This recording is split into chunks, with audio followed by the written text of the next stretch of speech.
Olivia Bennett pressed a bag of frozen peas against her shoulder in the office bathroom, staring at a bruise the shape of a man's hand, and then she smiled at herself in the mirror because in 11 minutes she had a meeting and nobody could ever know. That was her life. Hide it, smile, survive. But 3 floors down, a quiet single dad named Ryan Carter had already noticed the way her hands shook, and when he finally learned the truth, he said 5 words that changed everything. Tell me his name. Before we go on, comment the city you're watching from, so I can see how far this story travels. And if stories about real strength move you, subscribe and stay till the end. You won't want to miss what Ryan does next. The peas were already going soft, and Olivia Bennett knew that meant the swelling was worse than she'd told herself it was. She stood in the 3rd-floor women's restroom of Halverson Financial, with her blouse pulled halfway off one shoulder, pressing the frozen bag against skin that had turned the color of a storm cloud. Purple in the center, yellow at the edges. 4 marks in a row where the fingers had dug in, and one deeper one behind where the thumb had been. She looked at it the way a person looks at bad weather they've already decided to walk through anyway. "Okay," she whispered to herself. "Okay. You're fine." She wasn't fine.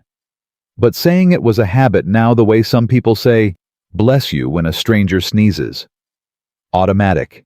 Meaningless. A sound the mouth makes so the brain doesn't have to. The door swung open, and Olivia yanked her blouse back up so fast the fabric snapped against her collarbone. "Oh, sorry." It was Denise from Accounts Payable phone already at her ear, not even looking. "Didn't know anybody was in here." "You're good," Olivia said, and her voice came out bright and warm and completely normal. And that was the part that scared her most. How normal it sounded. How much practice she'd had. "All yours." She was out the door and down the hall before Denise finished dialing. 11 minutes until the quarterly review. Olivia walked into the conference room with a laptop under one arm and a smile she'd built the way other people build a resume carefully over years, with attention to what worked. She sat. She opened the projections. She talked for 40 minutes about margins and forecasting and a vendor renegotiation that was going to save the company $200,000 a year. And every single person in that room nodded and wrote things down and believed she had it all together. "Olivia," her boss Frank Halverson said at the end, "honest to God, I don't know what we'd do without you." "You'd manage," she said, and everybody laughed, and she laughed too. Nobody in that room knew that under her left sleeve, held on with 3 safety pins she'd learned to place just right, was a bag of thawing peas. That was Olivia Bennett, 29 years old, the woman who solved impossible problems, the woman everyone trusted, the woman who had learned better than she'd ever learned anything in her life, how to disappear in plain sight. Derek Collins had a way of apologizing that felt worse than the thing he was apologizing for. That night, he was already home when she got there, and she could tell from the smell of garlic and butter that he'd cooked, which meant he was in his sorry phase, and the sorry phase was almost harder than the anger, because the sorry phase made you doubt yourself. "There she is," Derek said, coming around the counter with a dish towel over his shoulder, like a man in a commercial for a happy life. "How was the review? You crush it." "It went fine." "Fine," she says. "Come on. You crushed it. You always crush it." He kissed the top of her head, and she held very still the way you hold still around something wild. "I made that chicken thing you like, the lemon one." "Thank you." Sit down. You've been on your feet all day." She sat. He put a plate in front of her, and it was beautiful, it really was. He was a genuinely good cook, and she thought the way she thought this 100 times a week. Maybe it's better now. Maybe last night was the last time. "Hey." Derek sat across from her and reached over and took her hand, and his eyes went soft and wounded in a way that used to melt her completely. "About last night." "Derek, it's okay. No, let me say this." He squeezed her hand. "I've been under so much pressure. The Wexler account, my dad's health, all of it. And I took it out on you. And that's not the man I want to be." His voice cracked, actually cracked, and she watched a tear form at the corner of his eye, and she hated that some small, starving part of her still felt grateful for it, You're the best thing in my life, Liv. You know that, right? I need you to be more careful about the things that set me off. Can you do that? For us. And there it was. I'm sorry had become be more careful about the things that set me off in under 30 seconds, and if you weren't listening for it, you'd miss the moment the apology turned into your fault. Olivia had gotten very good at listening for it. She just hadn't gotten good at doing anything about it. I can do that, she said. That's my girl. She ate the chicken. It was delicious. She hated how delicious it was. There was a man on the second floor. Olivia had noticed, the way you notice a landmark, without ever really thinking about it, just knowing it was there. Ryan Carter worked for the construction management firm that leased the floor below Halverson. She knew 3 things about him. 1, he was always in the lobby at 7:52 in the morning, with a little girl in a purple backpack, and he crouched down to her eye level every single time, before she went off with the woman who ran the building's daycare. 2, he'd hold the elevator for anybody, even if it made him late. Even if it was the guy from the mailroom pushing a cart the size of a small car.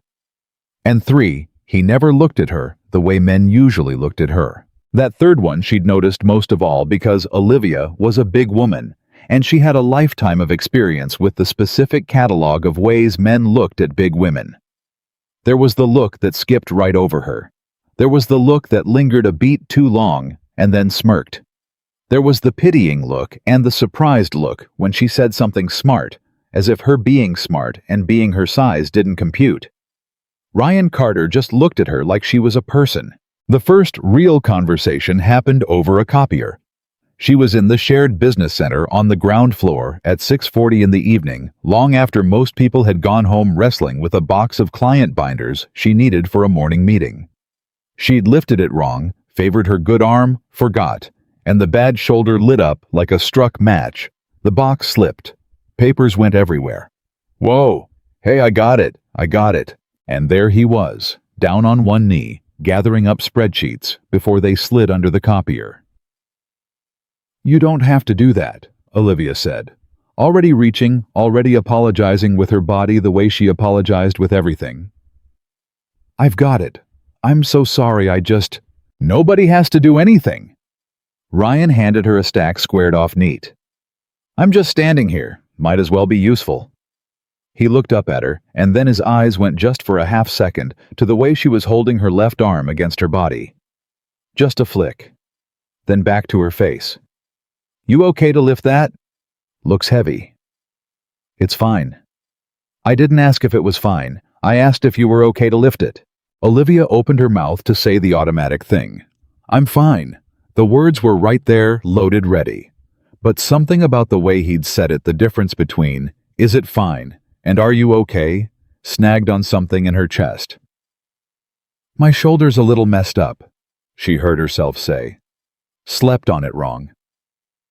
Sure, Ryan said, and he didn't push, and he didn't smirk, and he didn't do any of the things she was braced for. He just picked up the box himself.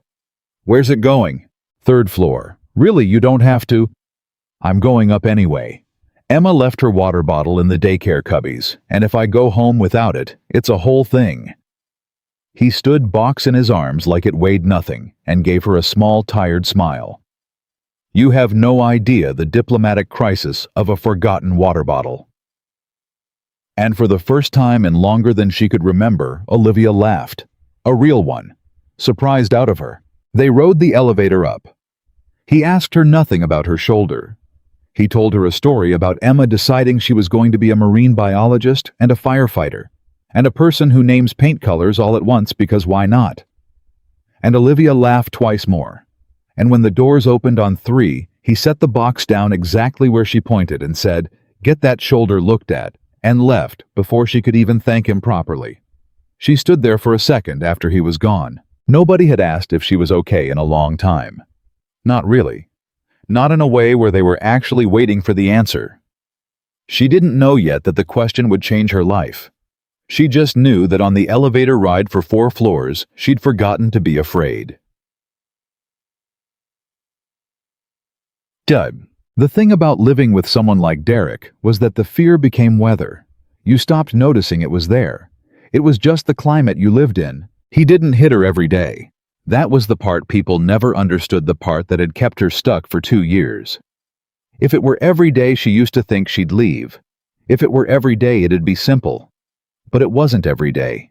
It was a beautiful dinner, and then a shove into a doorframe. It was flowers on a Tuesday and a fist into the drywall 6 inches from her head on Thursday, close enough to make the point far enough that he could say, "I didn't even touch you.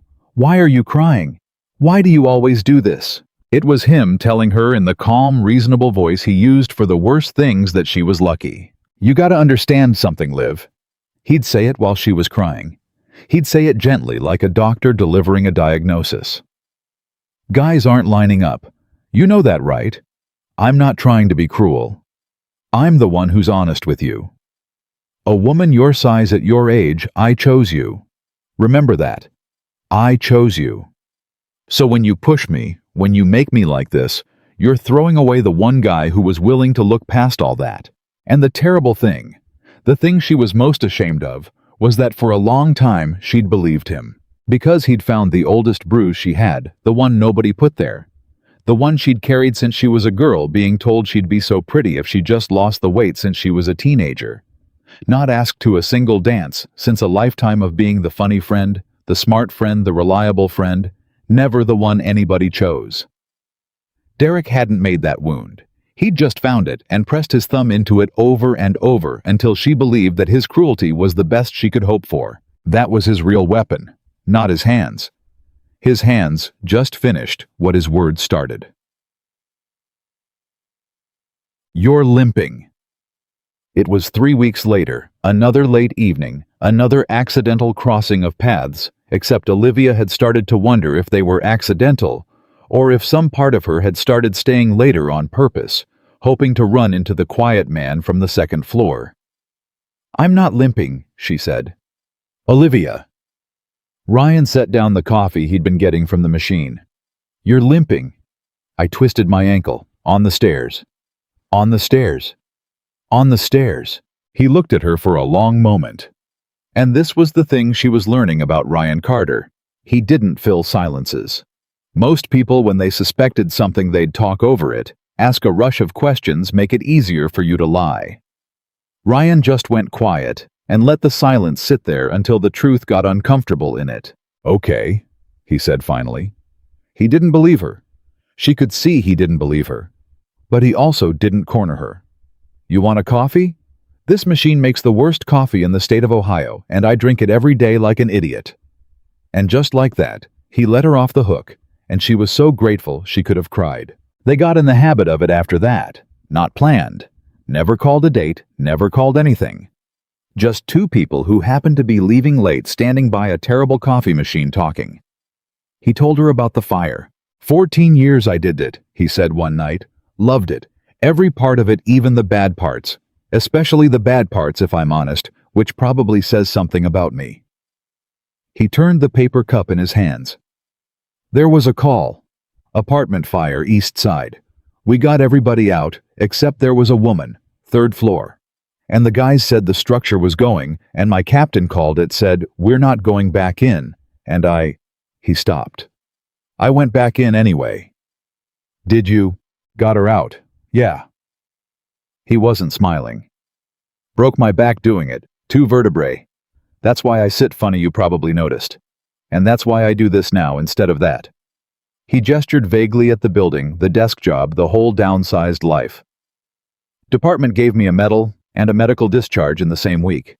Funny how that works. You saved her life. I did, and I'd do it again. He looked at her, and there was something old and heavy behind his eyes. But I think about the ones before her sometimes. The calls where we got there too late. You do this job long enough, you learn there's 2 kinds of tragedy. The kind nobody could have stopped. He paused. And the kind everybody saw coming and nobody said a word about. Olivia went very still. The second kind's worse, Ryan said quietly. Because somebody always knew. Somebody always noticed. They just told themselves it wasn't their business. He wasn't looking at her when he said it. He was looking at his coffee. But she understood with a cold clarity that he was telling her something, that he'd noticed, that whatever it was, whenever she was ready, it would be his business. She didn't say anything. She wasn't ready. But she went home that night and stood in front of the bathroom mirror, and for the first time in 2 years, she made herself actually look at what Derek had done to her, instead of covering it up as fast as she could. And she thought somebody noticed. She didn't know yet that it would take her another 2 months and a night that nearly ended everything before she'd be able to say the words out loud. But something had shifted. A door she'd nailed shut had come open by the width of a hair. Emma Carter was 7, and she had opinions. Olivia met her properly on a Saturday, though properly wasn't planned either. Derek had gone to Cincinnati for a 2-day sales conference, the best 2 days of any month. The days when Olivia's shoulders came down from around her ears, and she'd gone to the little diner near her apartment for pancakes. She was allowed to enjoy, without a comment about her figure. And there in a corner booth were Ryan and a small girl in a purple coat, coloring furiously on a paper placemat. "It's you," the girl announced before Ryan even looked up. "You're the peas lady." Olivia blinked. Ryan closed his eyes like a man whose worst secret had just been broadcast. "Emma." Daddy said a lady at his work had a hurt shoulder and needed peas, but she was too proud to say so, and Emma. And I said that's silly because everybody needs peas sometimes. Emma looked up at Olivia with enormous, serious eyes. "Do you still need peas?" Olivia looked at Ryan. Ryan looked like he wanted the floor to open up. And Olivia started to laugh, the second real laugh he'd surprised out of her, and she said, "You know what, I think I'm okay on peas right now. But thank you for checking. You can sit with us," Emma said with the total authority of a 7-year-old. "I'm drawing our family. That's Daddy, that's me, that's Buster. But we don't have Buster yet. Buster's the dog we're going to get when I'm 8, and this," she pointed at a blob, "is a spare seat in case somebody nice comes along." "Oh my God," Ryan said to the ceiling. Olivia sat in the spare seat. She would think about that morning for the rest of her life. Not because anything happened. Nothing happened. She ate pancakes and helped a 7-year-old add appropriate details to a dog that didn't exist yet, and listened to Ryan defend his questionable knowledge of marine biology against his daughter's superior information. Nothing happened. That was exactly why she'd remember it. Because for 2 hours, nobody hurt her. Nobody made her small. Nobody reminded her she was lucky to be tolerated.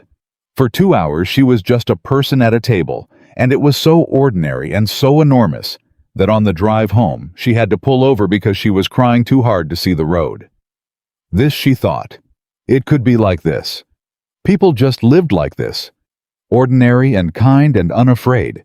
She'd forgotten it was even an option. She wiped her face and drove home to the apartment she shared with Derek. And she made herself very small again because that was the safe way to be. And she told herself the diner was a one-time thing. But something in her had tasted the difference now. And once you've tasted the difference, you can never fully untaste it. That was the thing Derek had always understood, and it was why he worked so hard to keep her from tasting anything else at all. Gee, Derek noticed the change before Olivia even understood it herself. That was his gift. He was in his way, brilliant at her. He read her like weather, like a hunter reads a tree line. And what he read over the following weeks was that something had gotten into her. She was standing a half-inch straighter. She'd laughed once at something on TV without checking his face first to see if she was allowed. She'd bought a green blouse, a green one, bright, the kind of thing that said, "Look at me," and though she'd hung it in the back of the closet and never worn it, he found it. "What's this?" Olivia's stomach dropped. "It's just a blouse." "It's got the tags on it." He held it up, and his voice was mild curious, which was the voice that came right before the bad thing. "When'd you buy this?" "I don't know, a while ago." "Green." He said it like an accusation. "That's a bold color. That's a color that wants attention." He looked at her over the top of it, and his eyes had gone flat, that particular flatness. "You wearing this for somebody, Liv?" "No." "Derek." "No. I just liked it. I don't even know why Because I gotta tell you." He folded the blouse gently and set it on the bed between them like an exhibit in a trial. "A woman built like you, in a color like that, people are gonna look. And not the good kind of looking. You want that. You want people looking at you and thinking, who does she think she is?" His voice never rose. It never had to. "I'm protecting you here. That's all I ever do. I'm the only one telling you the truth. And 2 years ago, that would have worked. 2 years ago, she'd have taken the blouse back to the store and thanked him for it. But tonight, some new and unfamiliar thing rose up in her chest, and before she could stop it, she said, "I like the color." The room changed temperature. "What did you say?" She should have taken it back. Every instinct screamed at her to take it back. But she heard Ryan's voice. "I didn't ask if it was fine. I asked if you were okay."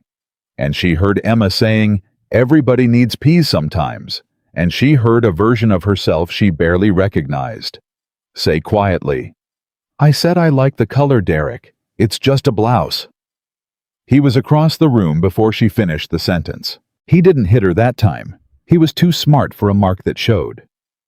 He grabbed the blouse and he grabbed her hand, and he closed her own fingers around the fabric and squeezed hard, grinding the bones of her hand together until she gasped, and he held her there, his face an inch from hers, and said in that same calm, reasonable voice, "You'll take it back tomorrow, won't you? Derek, won't you?" "Yes." The word came out broken. "Yes, I'll take it back." "Good girl." He let go. He smoothed her hair. He kissed her forehead like nothing had happened, like the last 10 seconds had happened to 2 other people. "I don't like being like this, Liv. You know that. You gotta stop pushing." "Okay, for me, stop pushing." He took the blouse and he threw it in the kitchen trash on top of the coffee grounds, so she couldn't even quietly keep it. And Olivia stood in the middle of the living room, cradling her aching hand, and understood 2 things at once. The first was that she was going to leave him. Not tonight, not tomorrow. But the decision had been made somewhere below the level of her thoughts, made by that new unfamiliar thing in her chest, and it was already final, even though she was terrified of it. The second was that Derek knew it too. She could see it in his eyes now. Not love, never love, but ownership, and the animal alertness of an owner who has felt his property begin to strain against the leash. He knew he was losing her. And Olivia knew the way. You know a storm is coming from the color of the sky, that a man like Derek would rather break a thing than lose it. She just didn't know yet how far he'd go. She almost told Ryan a dozen times. The words would climb all the way up her throat, right to the back of her teeth, and then Derek's voice would be there. "Nobody will believe you. You'll ruin a man's whole life over a couple of arguments. You know how you exaggerate," and she'd swallow them back down. One evening, she got so close. They were at the coffee machine. Ryan had brought her a real coffee that time from an actual coffee shop, because he said the machine coffee was a war crime, and he couldn't watch her drink it anymore. And she'd wrapped her hands around the warm cup, and she'd opened her mouth, and she'd said, "Ryan, can I ask you something? Anything." That woman, in the fire, the one you went back for. She looked at her coffee. "When you found her, was she awake? Did she know you'd come?" Ryan was quiet for a moment. "She was awake," he said. "And I'll tell you something I've never told anybody. When I got to her, she didn't reach for me. You'd think she would write, 'Somebody comes to save you, you reach for them.'" He turned his cup slowly. She didn't. She just looked at me, like she couldn't believe I was real. Like somebody coming to help was such a strange idea, her brain couldn't take it in. He looked up at Olivia, and his eyes were very steady and very kind. "I've thought about that look for 11 years. That look on a person's face when they've been so alone for so long that being helped stops making sense to them." Olivia's hands were shaking around the cup. "Olivia," Ryan said gently, so gently, "whatever it is, you don't have to reach for me. I already came in. You understand what I'm telling you. I'm already in the building." And she almost said it. She almost said all of it right there, the 2 years and the bruises and the blouse in the trash and the man who squeezed her hand until the bones ground together and called her good girl. But her phone buzzed on the counter, and Derek's name lit up the screen, and Olivia flinched so hard she spilled the coffee. Ryan saw the flinch. He saw the name. He saw her face go white and small and afraid. He didn't say anything. But she watched something move behind his eyes and go still, the way water goes still, right before it freezes, and she understood later that this was the moment Ryan Carter stopped wondering and started knowing. "I have to go," Olivia whispered, already grabbing her bag. "I'm sorry, I have to go." "Olivia." She stopped at the door. "You know where I am," Ryan said. "Second floor. Every day. 7:52 in the lobby. You know exactly where I am." She nodded, and she fled, and she didn't see him standing there long after she was gone, looking at the door she'd gone through. His jaw set like a man doing hard math he didn't like the answer to. It happened on a Thursday. Later, when the police asked her to walk through it, Olivia would remember it in pieces the way you remember something your mind tried to protect you from, even as it was happening. She'd told Derek she was working late. That was the mistake. She hadn't been. She'd gone to the diner alone to eat pancakes and sit in the booth where a 7-year-old had once drawn her a spare seat, because she'd needed to remember that the world had that booth in it.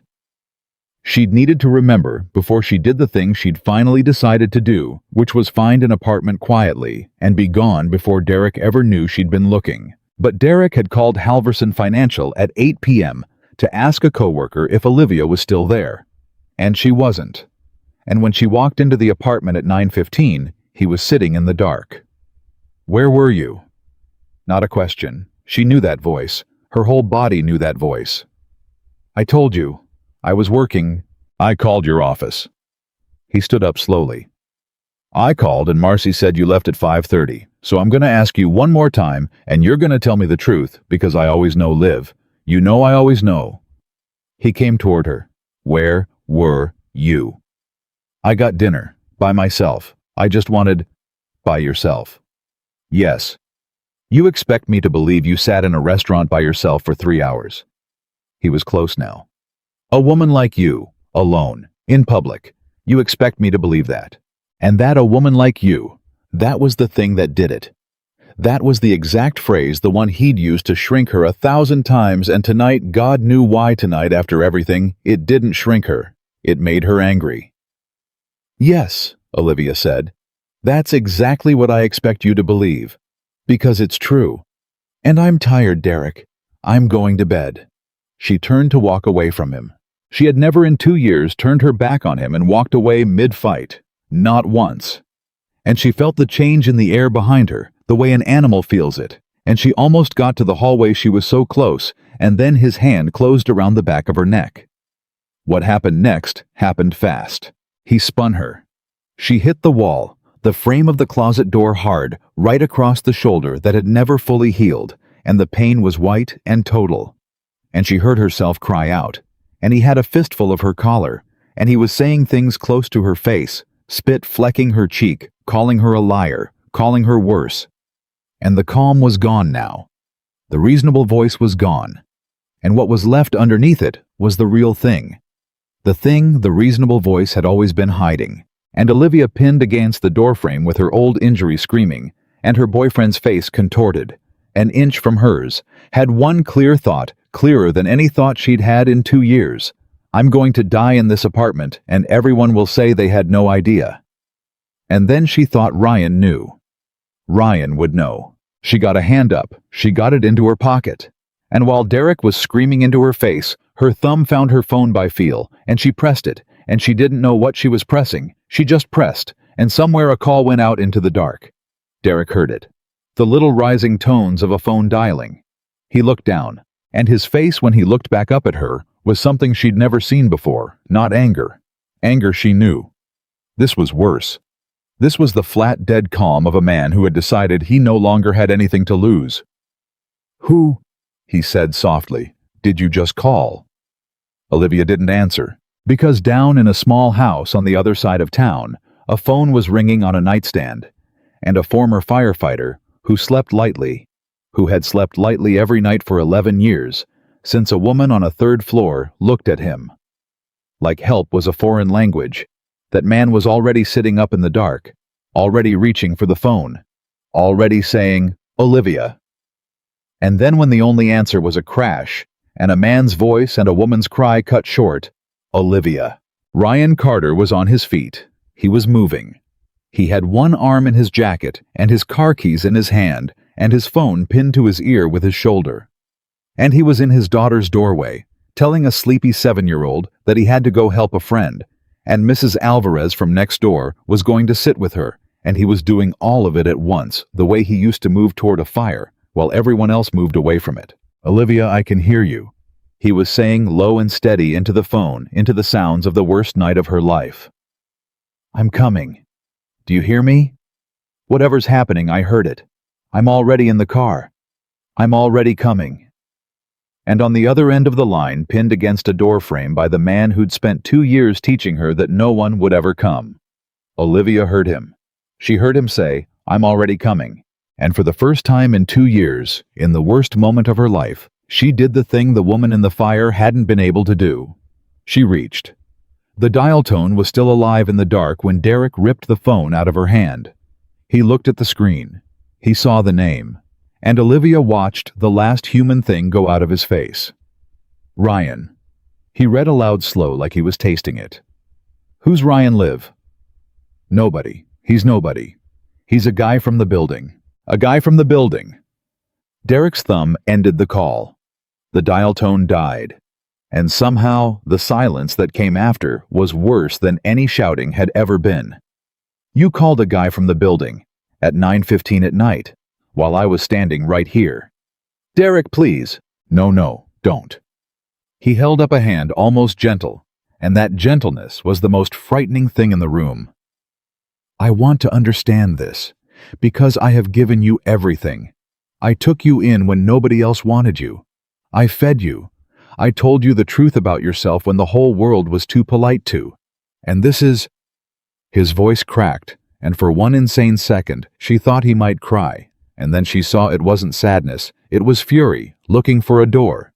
"This is how you thank me." He threw her phone against the wall. It shattered, and with it went the only line she had to the man in the car. Ryan Carter heard the call drop. He was doing 60 through a residential zone with his high beams cutting the dark, and the phone against his ear went from her breathing her terror that man's voice to nothing. 3 flat tones, and then nothing. He didn't panic. That was the training. 14 years of running toward the thing everyone else ran from had burned the panic out of him and left something colder and more useful in its place. He took a breath. He hit the address he'd pulled from the company directory a week ago, the address he'd told himself he'd never use, the address he'd saved anyway, because some part of him had known this night was coming. 11 minutes out. GPS said 11 minutes. Not 11! Ryan said to the empty car and pushed the accelerator down. Back in the apartment, Derek was pacing now, and a pacing Derek was a deciding Derek, and Olivia knew every one of his rhythms by heart.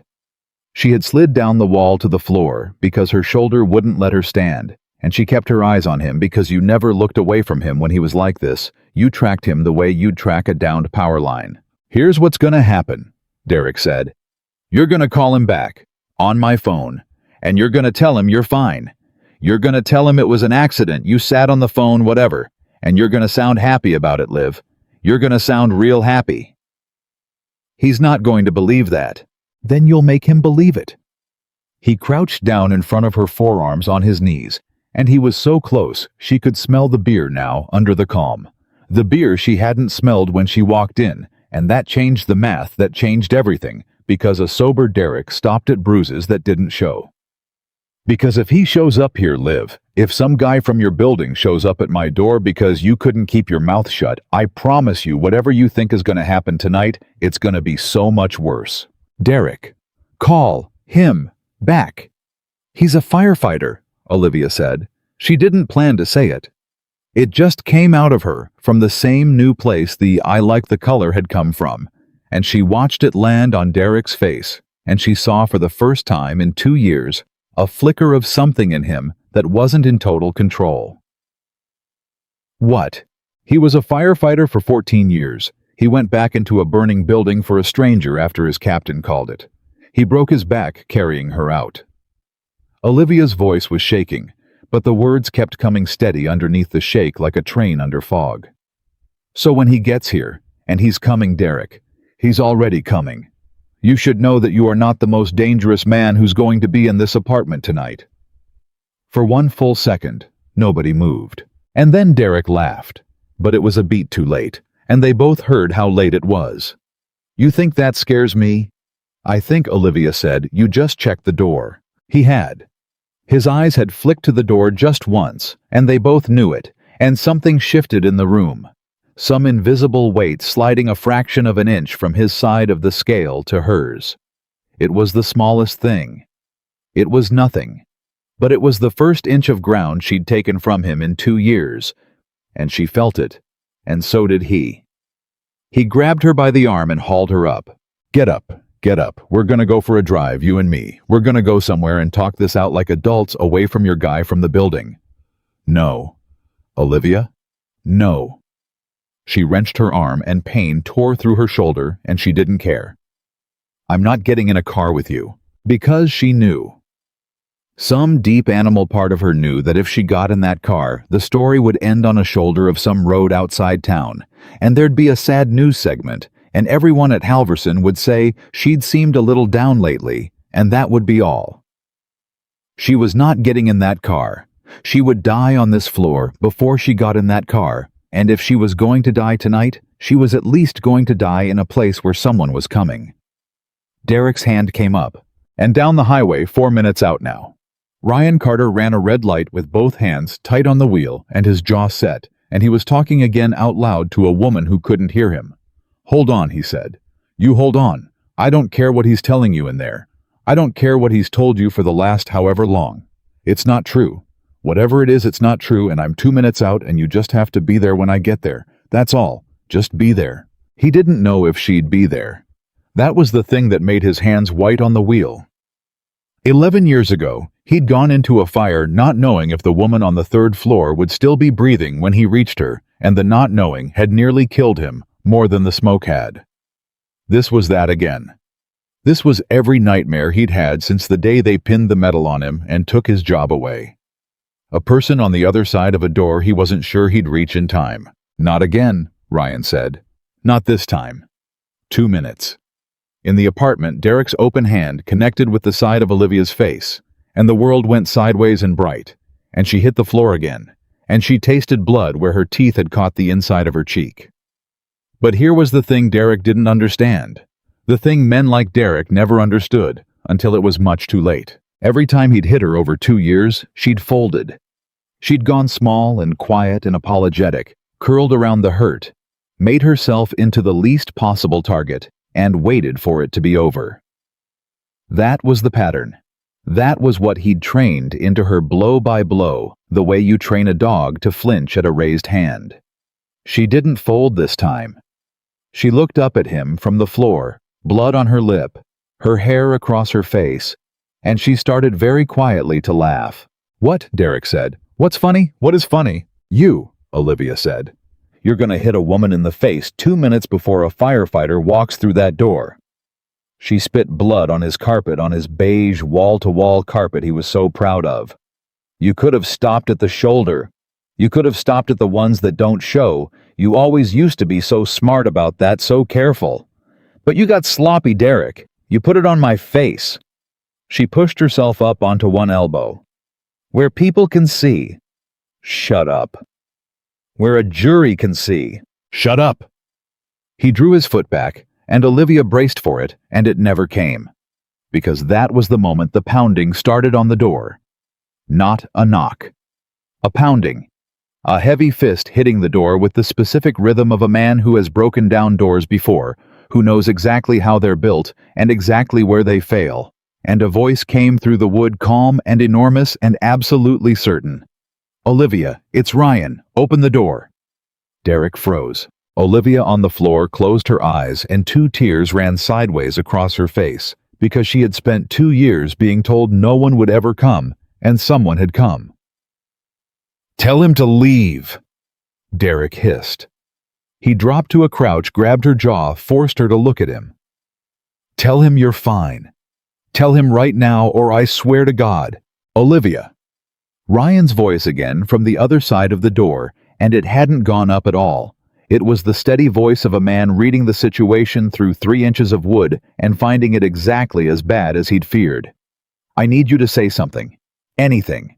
Just say one word, so I know you're in there. And Derek's hand was crushing her jaw, and his eyes were promising her everything he'd do, and every instinct built up over 2 years told her to stay quiet, to make herself small, to survive by disappearing. Olivia looked her boyfriend in the eye, and she screamed Ryan's name. The door came in on the second hit. Later, Olivia would try to describe it and fail, because it happened in under 4 seconds, and it happened in slow motion, at the same time, the way the most important seconds of your life always do. The frame splintered. Ryan came through it low and fast. Not like an action hero. Nothing about it was graceful. It was the ugly, efficient movement of a man who has done violent, necessary things in bad conditions. And Derek was already turning, already coming up with his fist cocked, and he was younger than Ryan. And he wasn't hurt the way Ryan was hurt. 2 fused vertebrae, and 11 years off the job. And for one sick instant, Olivia thought Ryan had made a terrible mistake. Derek's fist caught Ryan across the cheekbone. Ryan's head snapped to the side. And Ryan didn't go down. He took it. He took the punch that would have dropped most men, the punch Derek had thrown with everything he had, and he just absorbed it, and turned his face back, and looked at Derek, with an expression Olivia would remember for the rest of her life, because it wasn't rage. She'd braced for rage. Rage she understood. Rage was Derek's whole language. It was disappointment. It was the look of a man who has seen every kind of destruction there is, who has carried children out of smoke, and cut people out of cars, and pulled a woman out of a collapsing building on a broken back, and who is looking at another man and finding him small. That's it, Ryan said quietly. That's the guy. That's who's been doing this. Derek swung again. Ryan caught his wrist. Not a movie catch. He just took the wrist the way you take a tool that's being used wrong, and he turned it, and Derek went down onto the beige carpet with his own bloodied victim, and Ryan put a knee in the middle of his back, the way he'd probably knelt on 100 things over 14 years, and Derek was suddenly furiously, helplessly pinned. You broke my door! Derek was shrieking into the carpet. You broke into my house! This is my house! I'm calling the cops. I'm gonna have you arrested. Yeah, Ryan said. Call them, please. Let's get everybody here. He looked up across the room and found Olivia's eyes, and his own face changed completely, all the granite going out of it, all the cold. Hey, he said gently, so gently like they were back at the coffee machine and none of this was happening. Hey, there you are. You with me? Olivia nodded. She couldn't speak.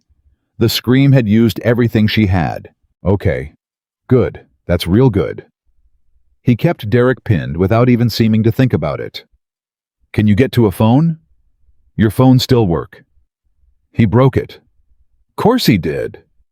Something flickered across Ryan's face, and it was gone before it landed, but for half a second it had been there, and it had not been gentle at all.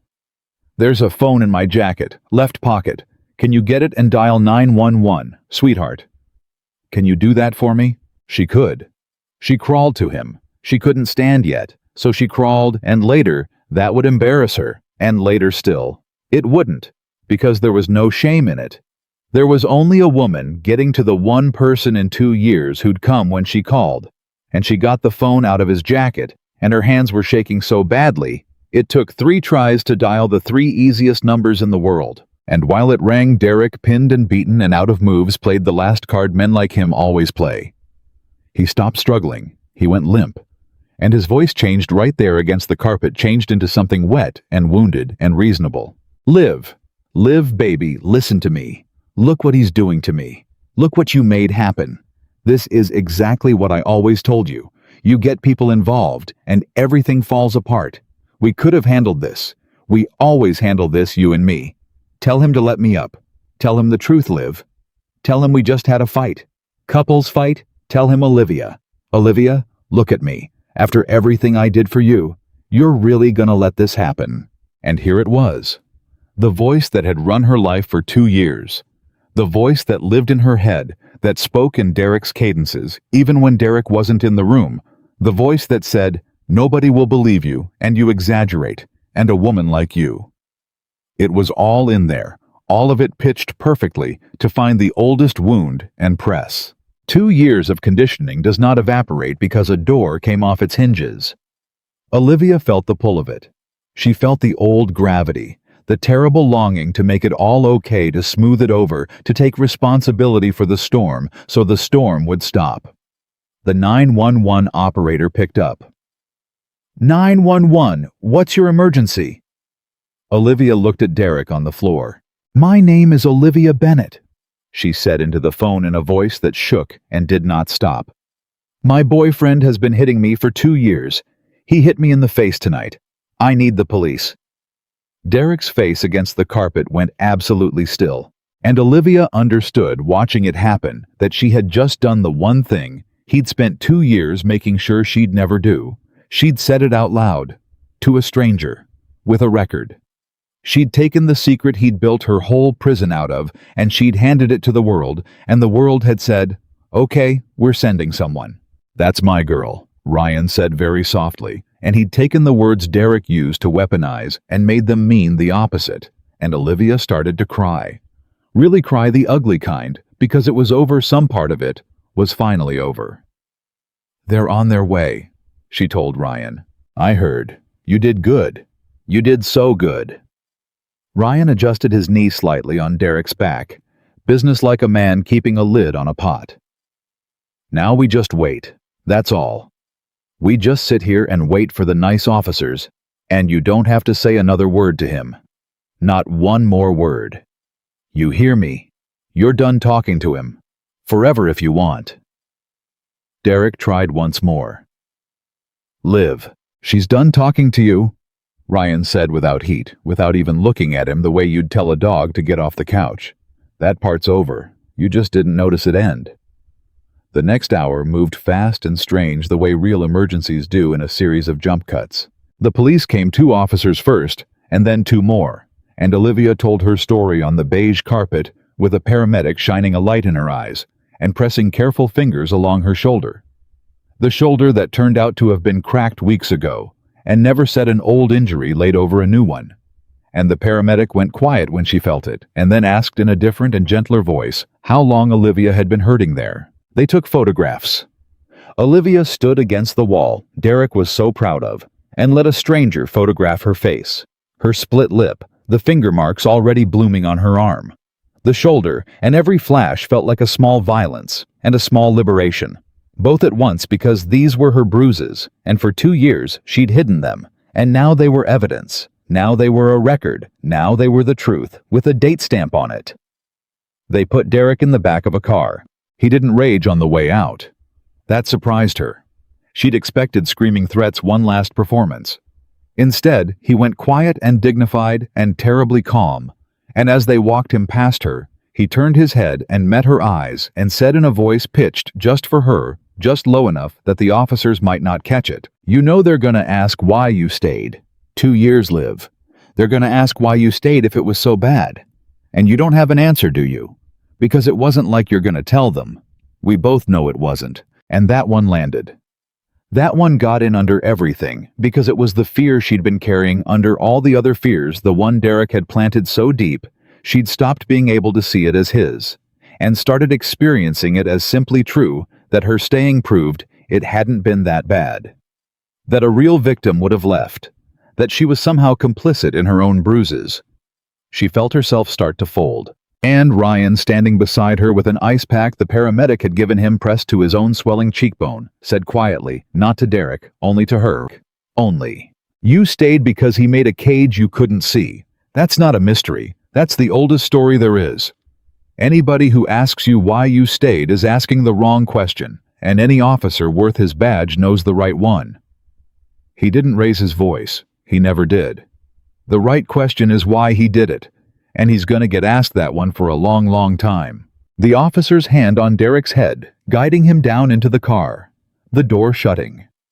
And that was the last Olivia Bennett saw of Derek Collins as a free man for a while. She should have felt triumphant. Everyone always assumed that was how it felt the moment the door of the police car shut. What she actually felt, standing in the wreckage of the apartment she'd been so afraid to leave, was terror. Because Derek had been her whole life, for 2 years, a bad life, a life that hurt, but a known life with rules she understood, and a shape she could navigate. And now the shape was gone. Now there was just an open door hanging off its broken hinges, and a cold draft coming through it, and a whole future she had no idea how to fill, because for 2 years she'd only ever planned as far ahead as the next fight. She started to shake. Not from cold, from the enormity of it. "Hey," Ryan said. "Hey, whoa, come here."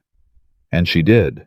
She went, and he put an arm around her, careful of her bad shoulder, careful of everything, and she pressed her face into his shirt, that smelled like smoke and cold air and cheap coffee.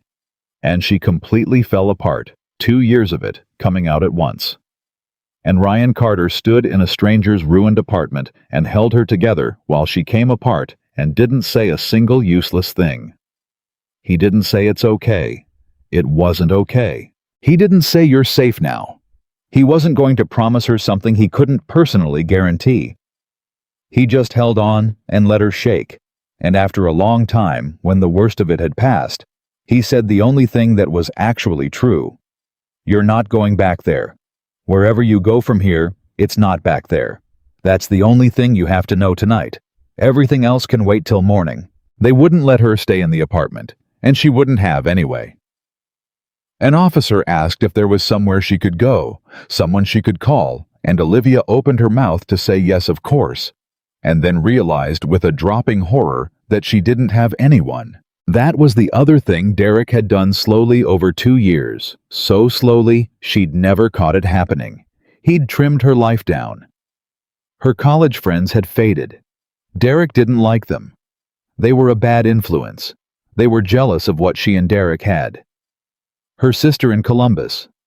They hadn't really talked in over a year because Derek said her sister looked down on him, and Olivia had gotten tired of the fights that followed every phone call. Her mother had passed 3 years back.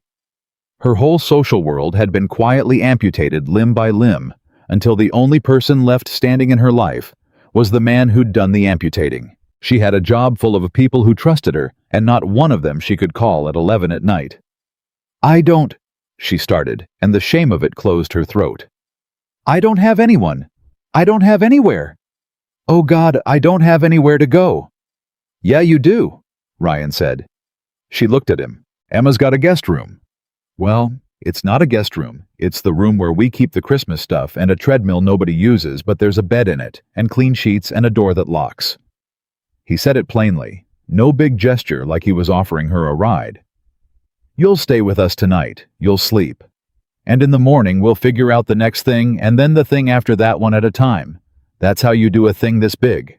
One at a time." "I can't ask you to." "You didn't ask. I offered. There's a difference, and it matters." He almost smiled. "Emma will be insufferable about it, just so you know. She's been trying to get you into that spare seat since the diner." And Olivia, who 20 minutes ago had been on the floor certain she was going to die, laughed. Wet and broken and astonished, but a real laugh, because a 7-year-old had drawn a spare seat at her family's table months ago, and here it was real being offered the whole impossible thing. She stayed at the Carters that night. She slept in a room full of Christmas boxes and a treadmill hung with drying laundry, in a bed with clean sheets behind a door that locked, and for the first time in 2 years, no part of her stayed awake, listening for footsteps in the dark. She slept 9 hours. When she woke, sun was coming through a gap in the curtains, and for one confused second, she didn't know where she was, and then she remembered, and she braced for the horror to come flooding back. It didn't. What came instead was the smell of pancakes. She came out into the kitchen in borrowed sweatpants and one of Ryan's old fire department t-shirts, moving carefully because her whole body had stiffened overnight into one enormous bruise. And there was Emma at the counter in her pajamas, and there was Ryan at the stove with a spatula and a black eye that had come up overnight into a spectacular purple, and Emma saw Olivia and her whole face lit up like a struck match. You slept in the Christmas room, Emma announced, as if Olivia might not have noticed. Daddy said you're gonna stay with us because you had a really bad night. Did you have a really bad night? Emma, Ryan started. I did, Olivia said, because she was done lying about how she was. She'd made a decision about that somewhere in the last 12 hours. I had a really bad night. Emma considered this with the grave seriousness of a 7-year-old. Well, she said finally, you're here now, and Daddy makes the good pancakes when somebody's sad. Not the regular pancakes, the good ones, with the chocolate chips in the shape of a face. She leaned in confidentially. He only does the face for really bad days. You must have had a really bad day. Olivia looked over the child's head at Ryan, who had turned back to the stove, and she watched him very carefully arrange 3 chocolate chips into 2 eyes and a smile on a pancake for a woman he'd known for a few months, on the morning after he'd broken down a door and taken a punch to the face for her. And something happened in her chest, that she didn't have a name for something that felt dangerously close to the thing Derek had spent 2 years convincing her she'd never get to have. Yeah, she said, and her voice only shook a little. I guess I did. The days that followed were harder than the night had been in their way.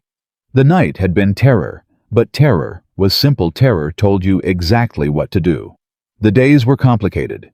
The days were paperwork and phone calls and a detective named Ruiz who was kind but thorough and needed Olivia to say the whole thing again and again in order with dates, and every telling scraped her raw. There was the protective order which a judge granted, and which was a piece of paper Olivia held in her hands, understanding fully that it was only a piece of paper, that it would not physically stop Derek from doing anything, that its only power was the power to make his consequences worse after the fact. Cold comfort. But comfort. There was the terrible phone call to her sister in Columbus, the one she'd been dreading, the sister she hadn't really spoken to in over a year because of Derek. Olivia sat on the edge of the bed in the Christmas room and dialed and got voicemail and almost hung up in relief, and then her sister called back 60 seconds later, and Olivia opened her mouth to explain and manage and minimize, and instead just started crying, and her sister said, Liv, what happened? Where are you? Are you okay? And it turned out her sister had been terrified for a year, had backed off, only because every time she pushed, Olivia pulled further away, had been lying awake for months, certain something was wrong and helpless to do anything about it from 200 miles away. I thought you'd chosen him over me. Her sister said, crying now too. I thought I didn't know he'd cut you off. I should have known. I should have driven down there and... You couldn't have known. I made sure you couldn't. That's what he did. That's how it works. Olivia pressed the phone hard against her ear. I'm sorry. I'm so sorry I pushed you away. I pushed everyone away. Stop. Stop apologizing. God, you apologize for everything. Do you know that you didn't used to? A wet laugh. I'm getting in the car. I'm coming down. Where are you staying? Whose house are you at? And here. Olivia paused. Because how did you explain Ryan? How did you explain the whole strange, gentle, improbable thing, the man from the second floor and the daughter with the spare seat and the pancakes with faces? A friend's, she said finally. A good friend's. He's Sarah. He's a good man. I know how it sounds. I know you're going to worry that I'm just jumping from, but it's not like that. He hasn't asked me for anything. He broke down a door to get to me, and he took a punch in the face, and then he made me pancakes and gave me a room. And he hasn't asked me for one single thing. I didn't know men like that were real. I think I forgot they were real. There was a long silence on the line. Okay, her sister said. Then I owe him about 1,000 pancakes. I'm still coming down, not to check on him, to see you. It's been way too long since I saw your face, and I'm not going another day. Olivia hung up and sat on the edge of the bed in the room full of Christmas boxes and cried again. But it was a different crying. It was the crying of a fist unclenching after 2 years, and through the door she could hear Emma trying to teach Ryan a song she'd learned at school, and getting the words wrong, and Ryan singing the wrong words right back at her with total commitment, and Olivia thought, this is what it sounds like. A house where nobody's afraid. I forgot what it sounded like. She didn't know yet that Derek Collins would make bail in 9 days. She didn't know that the piece of paper the judge had signed was about to be tested in the worst possible way, or that Derek, who had gone quiet and dignified on his way out to the police car, had done so. Not because he'd given up, but because men like Derek never give up. They only regroup. She didn't know that the calm on his face in that car had been the calm of a man already planning. She only knew that morning, sitting on the edge of a stranger's bed that was starting to feel like the safest place she'd ever slept, that for the first time in 2 years, she'd woken up and the first feeling of her day hadn't been fear. It had been pancakes, and a 7-year-old singing the wrong words to a song on purpose now because her dad had made her laugh, and the sound of it came through the door and filled up the Christmas room and filled up something in Olivia that had been empty so long she'd stopped noticing the ache of it. She wiped her face. She stood up. Her shoulder screamed, and she let it because it was her shoulder and her pain, and nobody had put it there to keep her small. She'd earned this one getting free, and she walked out of the Christmas room into the kitchen, into the noise and the burnt pancake smell and the singing, and Emma looked up and shouted, "She's up! Daddy, make her a face one!" And Ryan turned from the stove with his terrible black eye and his spatula and that quiet, almost smile, and Olivia Bennett walked toward the spare seat that a child had drawn for her months ago, and for the first time in longer than she could remember, she wasn't hiding anything at all. 9 days. That was how long the peace lasted, and Olivia would come to think of those 9 days as the last innocent stretch of her life, the last time she believed a piece of paper could hold a man like Derek back. They were good days.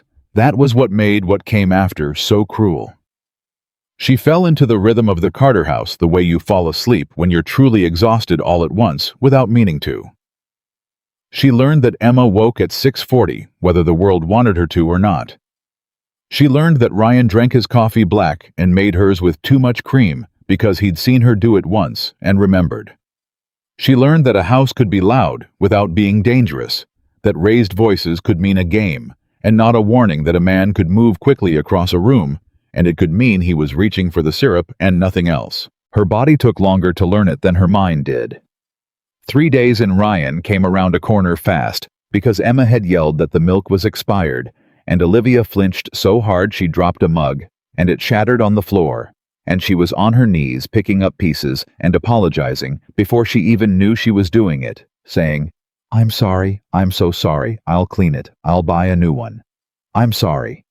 In the small, fast voice, the Derek voice, the voice that had kept her alive for 2 years. And Ryan didn't rush to her. He crouched down slowly, a few feet away, giving her room, and he said, quiet and even, "It's a mug, Olivia. It's a $4 mug. Emma's broken 6 of them. You don't have to be sorry, and you don't have to buy anything, and you can leave the pieces right there, and I'll get them." A pause. "You're allowed to break a mug in this house. Nothing happens. That's the whole deal here. You break a mug, and nothing happens." She looked up at him from the floor, and something in her face must have told him how enormous that sentence was, because he added softer, "He's got you flinching at syrup, huh?" And she nodded and started to cry over a $4 mug, and Emma came and sat down on the floor next to her without a word, and put her small head against Olivia's arm. And that was how Olivia learned that healing wasn't going to be a straight line. It was going to be 100 small ambushes like this one, her body remembering things her mind was trying to forget. Her sister Sarah came down from Columbus on the 4th day. Olivia had braced for it to be awkward, for a year of silence to sit between them like a wall. But Sarah walked in the door of the Carter house and took one look at her sister's face, still yellow-green with fading bruises, and crossed the room and grabbed her and held on so hard it hurt the shoulder, and Olivia let it hurt, and neither of them said anything for a long time. When they finally pulled apart, Sarah held Olivia's face in her hands and looked at it, really looked, cataloging the damage, and her jaw was tight. "I'm going to say one thing about him," Sarah said, "and then I'm never going to make you talk about him again unless you want to. Okay. He is not going to win this, whatever he tries. I don't care how good a lawyer he gets or how many people he's got fooled. He is not going to win, because you have me now, and you have—" She glanced toward the kitchen where Ryan was very obviously pretending not to listen while he did dishes, You clearly have some kind of situation over there that I want the full story on later. You are not alone anymore, Liv. That's what he counted on. And it's not true anymore. Ryan chose that moment to walk over, drying his hands on a towel, and he stuck out one of them to Sarah. Ryan Carter. Sarah looked at his hand. She looked at his fading black eye. And instead of shaking his hand, she pulled him into a hug that clearly startled the man half to death, and she said into his shoulder, fierce and wet, "Thank you. Thank you for going through that door. I couldn't get to her, and you did, and I will never be able to thank you." Ryan, who did not know what to do with gratitude any more than he'd known what to do with Olivia's tears, patted her back awkwardly and said, "She got herself to the phone. All I did was drive." "He's going to say that a lot," Olivia told her sister. "That he just drove. Don't let him. He broke down a door." "I heard about the door," Sarah said, releasing him, wiping her eyes, laughing. "I'm gonna need the whole story about the door." For a moment, one warm, loud, kitchen-crowded moment, it felt like it might actually be okay. Sarah and Ryan and Emma and Olivia and pancakes, always pancakes, and the sound of a house full of people who were on her side. That was day 4.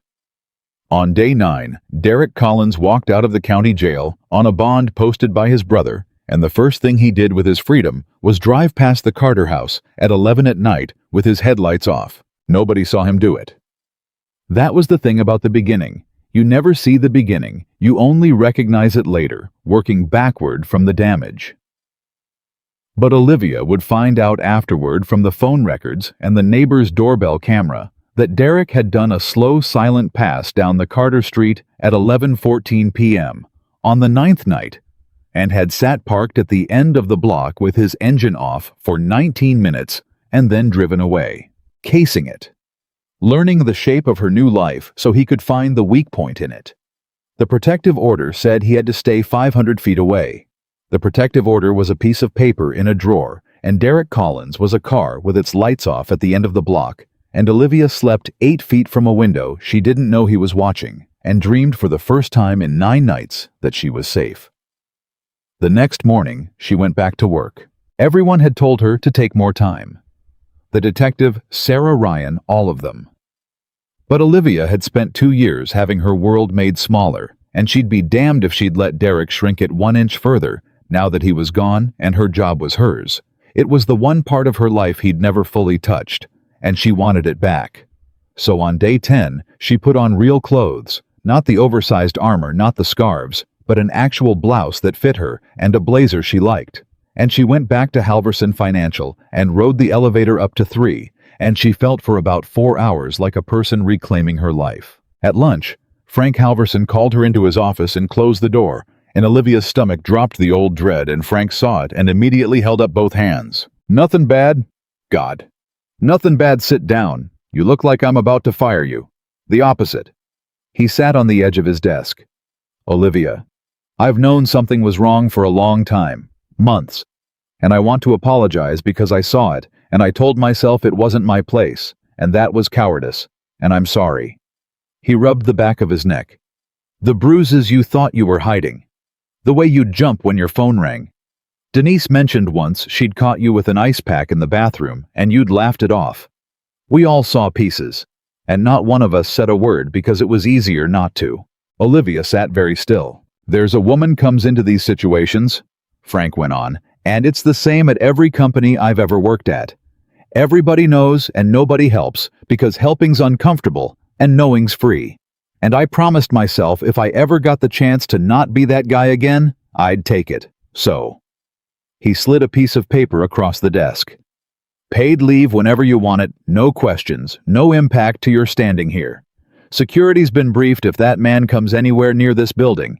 They have his photo, and they've got instructions to call the police before they call me. And if you need a lawyer, the firm has one on retainer who owes me a favor, and she eats guys like this for breakfast." He paused. "I should have done this months ago. I'm doing it now. It's not enough, but it's what I've got."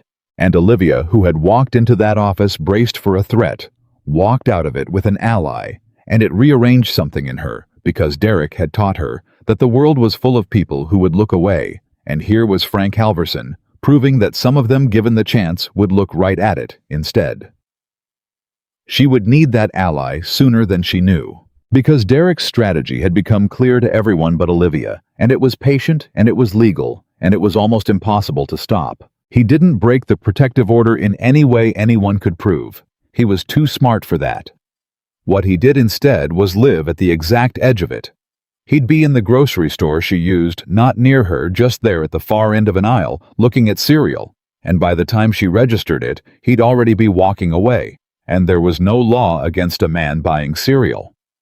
He'd be in the parking garage at Halverson 3 levels down from her, getting into a car that turned out to belong to a cousin who happened to work in the building. What a coincidence! What could anyone prove? He sent no texts because his phone was evidence. He made no calls. He just appeared at the edges again and again, a shape in her peripheral vision there and then gone.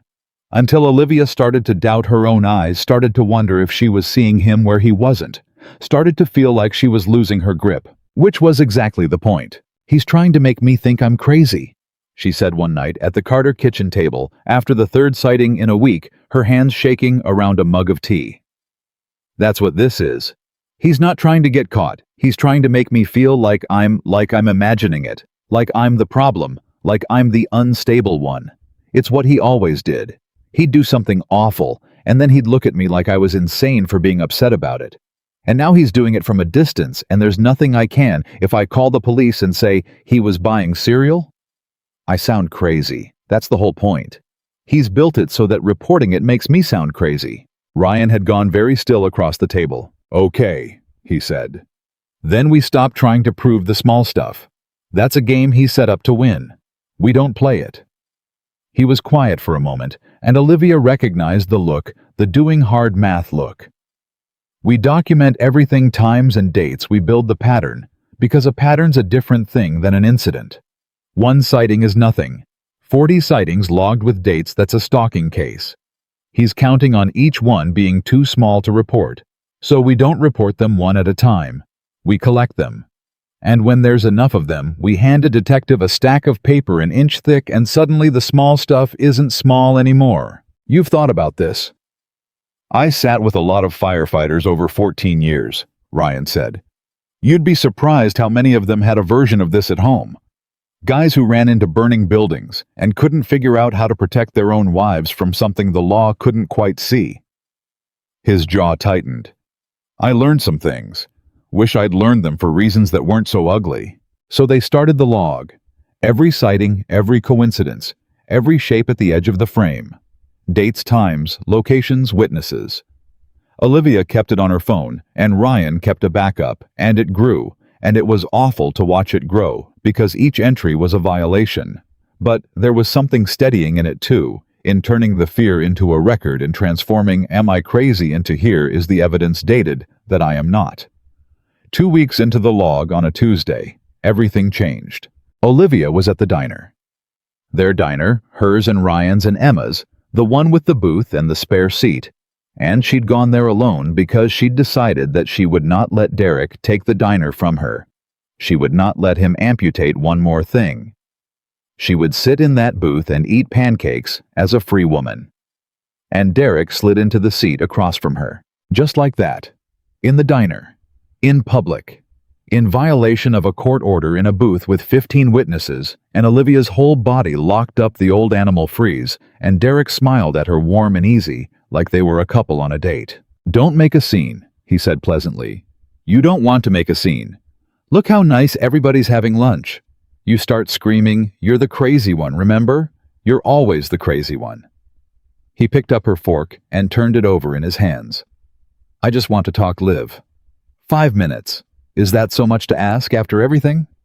5 minutes and I'll go, and you can tell your firefighter whatever you want." Olivia's hand was already under the table, already finding her phone, already pressing record. Ryan had drilled her on it. If he ever gets close record, don't confront, just record. And she left it in her lap screen, down catching every word. "You're violating the order," she said, and her voice shook, but she made herself say it, made herself keep him talking. "You're supposed to stay 500 feet away. Feels like you called me over." He set the fork down. That's how you're going to remember it anyway. That's how it always goes with you, Liv. You rewrite it. You've got yourself convinced I'm some monster now, some what? Does your firefighter call me? I'm sure he's got names. But you and I both know the truth. We know what really happened in that apartment. You get emotional, you push and push and push, until something snaps, and then you play the victim. And now you've got a whole... He gestured vaguely. A whole rescue fantasy going, and I'm the villain. And it's very convenient, but you and I both know. Say his name. Derek stopped. What? You keep calling him your firefighter. Say his name. You know it. You've been driving past his house, I know you have, so say his name. And there it was. She watched it cross his face. The flicker, the crack in the mask. The same tell she'd seen the night everything ended the moment when Derek Collins was surprised into being real. He hadn't expected her to push. He'd expected the old Olivia, the one who folded, who apologized, who went small. He hadn't gotten the memo that she was gone. You've changed, he said, and it wasn't a compliment. It was an accusation. It was almost frightened. He's changed you. This isn't you, Liv. This isn't who you are. You're gentle. You're soft. That's what I always loved about you, and now you're sitting here like... Ryan Carter, Olivia said. His name is Ryan Carter. He's been a father his whole daughter's life. He ran into fires for 14 years. He broke his back saving a stranger, and you drove past his house with your lights off because that's the only way a man like you knows how to be near a man like him, in the dark, where nobody can see you. She leaned forward, and the fear was still there. It never fully left, but underneath it now was something that had never been there before, something like bedrock. You wanted to know why I stayed for 2 years. I've been asking myself that. And I finally figured out the answer. And it's got nothing to do with me being weak or crazy or emotional. I stayed because you were very, very good at making a cage I couldn't see. That's a skill. I'll give you that. You're genuinely skilled at it. She sat back. But I can see it now. And you can't build one I can't see anymore, Derek. That's over. You lost the only thing that ever gave you power over me, which was that I couldn't see what you were doing. Now I can. Everybody can. Derek's face had gone white, and then it did the thing she'd been waiting for, the thing she'd been recording for, the thing his lawyer would spend months trying and failing to explain away. The mask came off completely. The warm, easy diner date face dissolved, and what was underneath was the thing from the apartment, the flat, dead fury, and he leaned across the table and said low and vicious, no longer performing for the witnesses, because he'd forgotten they were there. You think a piece of paper protects you? You think your broke-back firefighter protects you? I made you and I can unmake you, and there is nowhere you can go that I won't. That's enough. Ryan's voice. Olivia hadn't called him. She hadn't had time. But Ryan Carter had a rule since the night of the door, a rule he hadn't told her about because he didn't want her to feel followed. And the rule was that when Olivia went somewhere alone, Ryan was never more than a few minutes behind, sitting in his truck across the street with a coffee and a clear line of sight, because he had learned the hard way what happens when good people assume the danger has passed. He'd watched Derek walk into the diner. He'd given it 90 seconds, long enough for Olivia to get what she needed on tape, because he trusted her, because he'd seen the phone go into her lap, and then he'd crossed the street. And now he stood at the end of the booth, and he did not raise his voice, and he did not raise his hands. And every person in that diner had gone silent and was watching. You're gonna stand up, Ryan told Derek, conversational, almost bored. And you're gonna walk out that door, and you're gonna get in your car, and you're gonna go. And you're gonna do it right now, while there's still a version of tonight where you go home.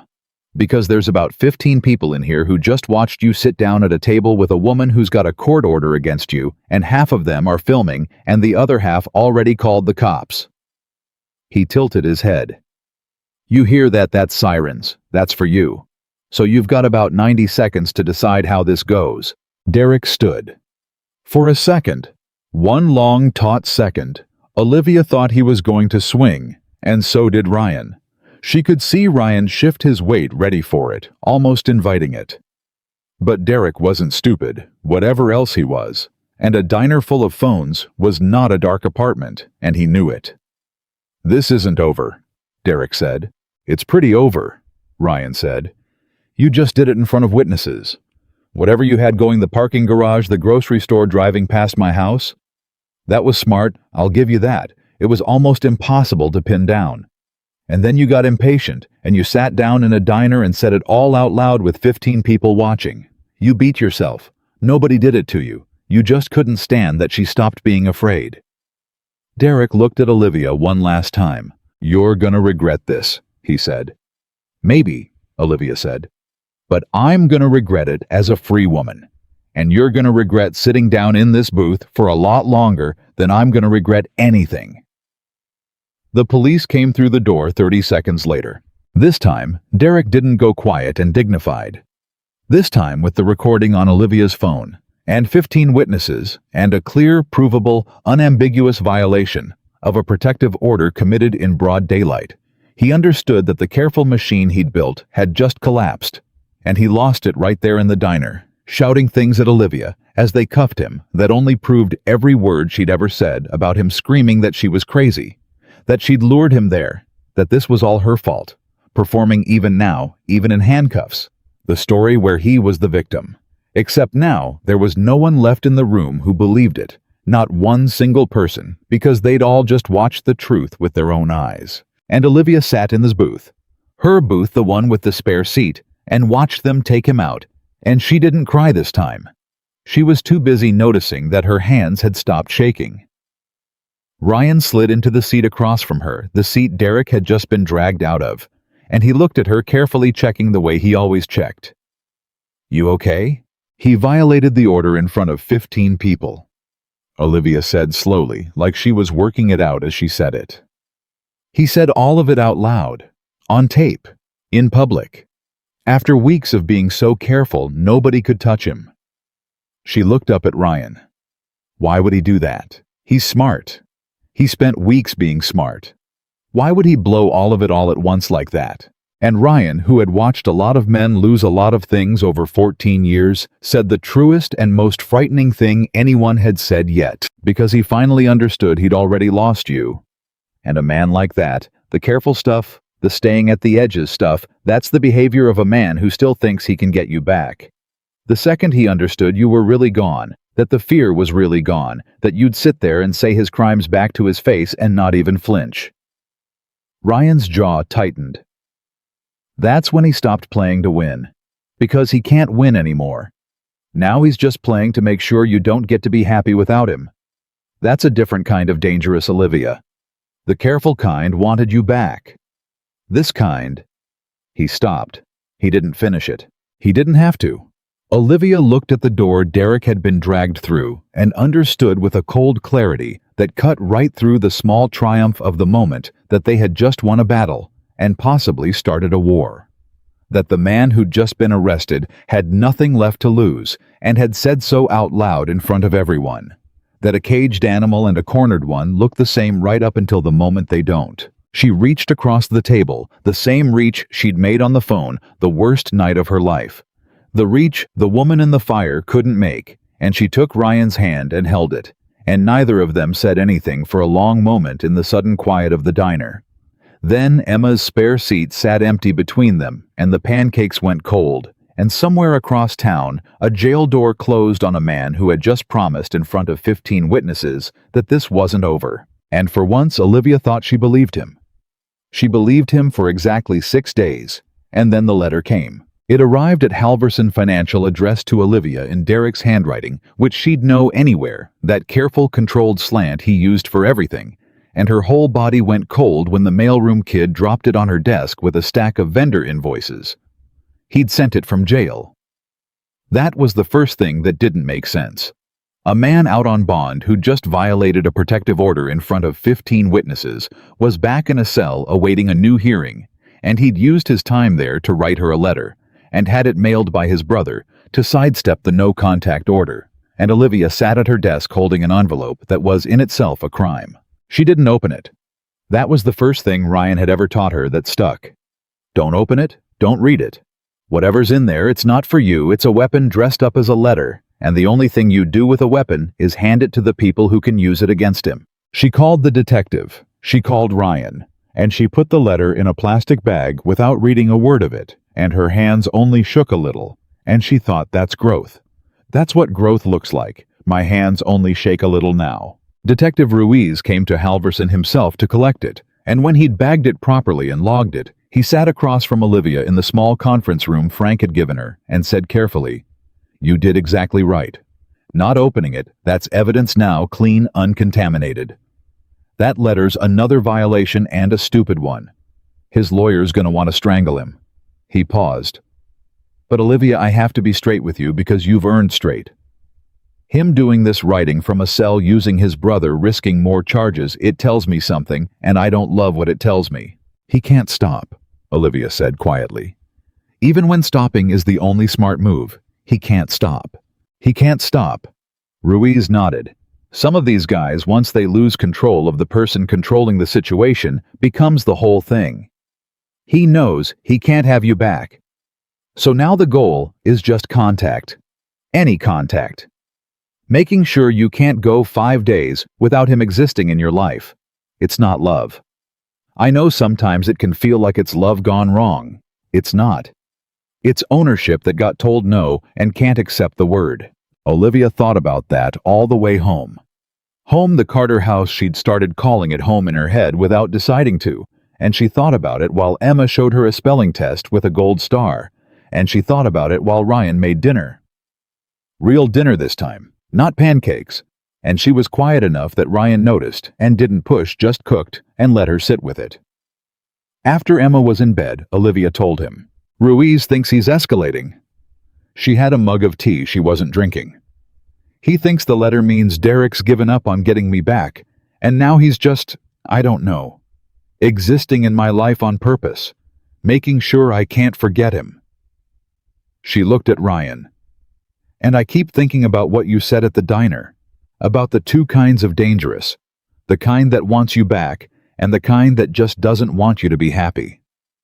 Ryan set down the dish towel. "I want to tell you it's going to be fine," he said.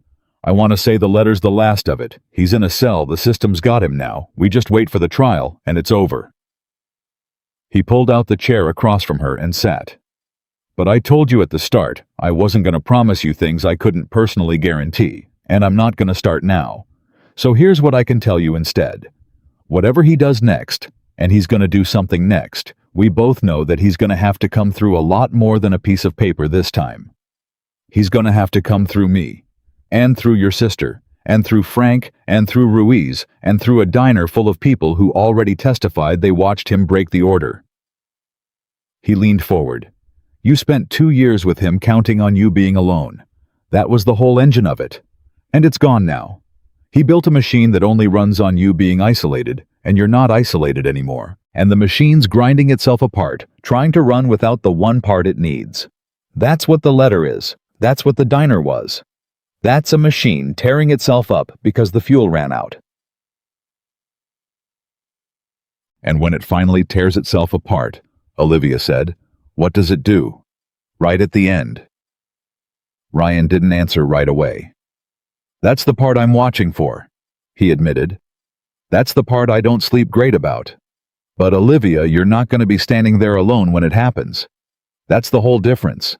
That's everything."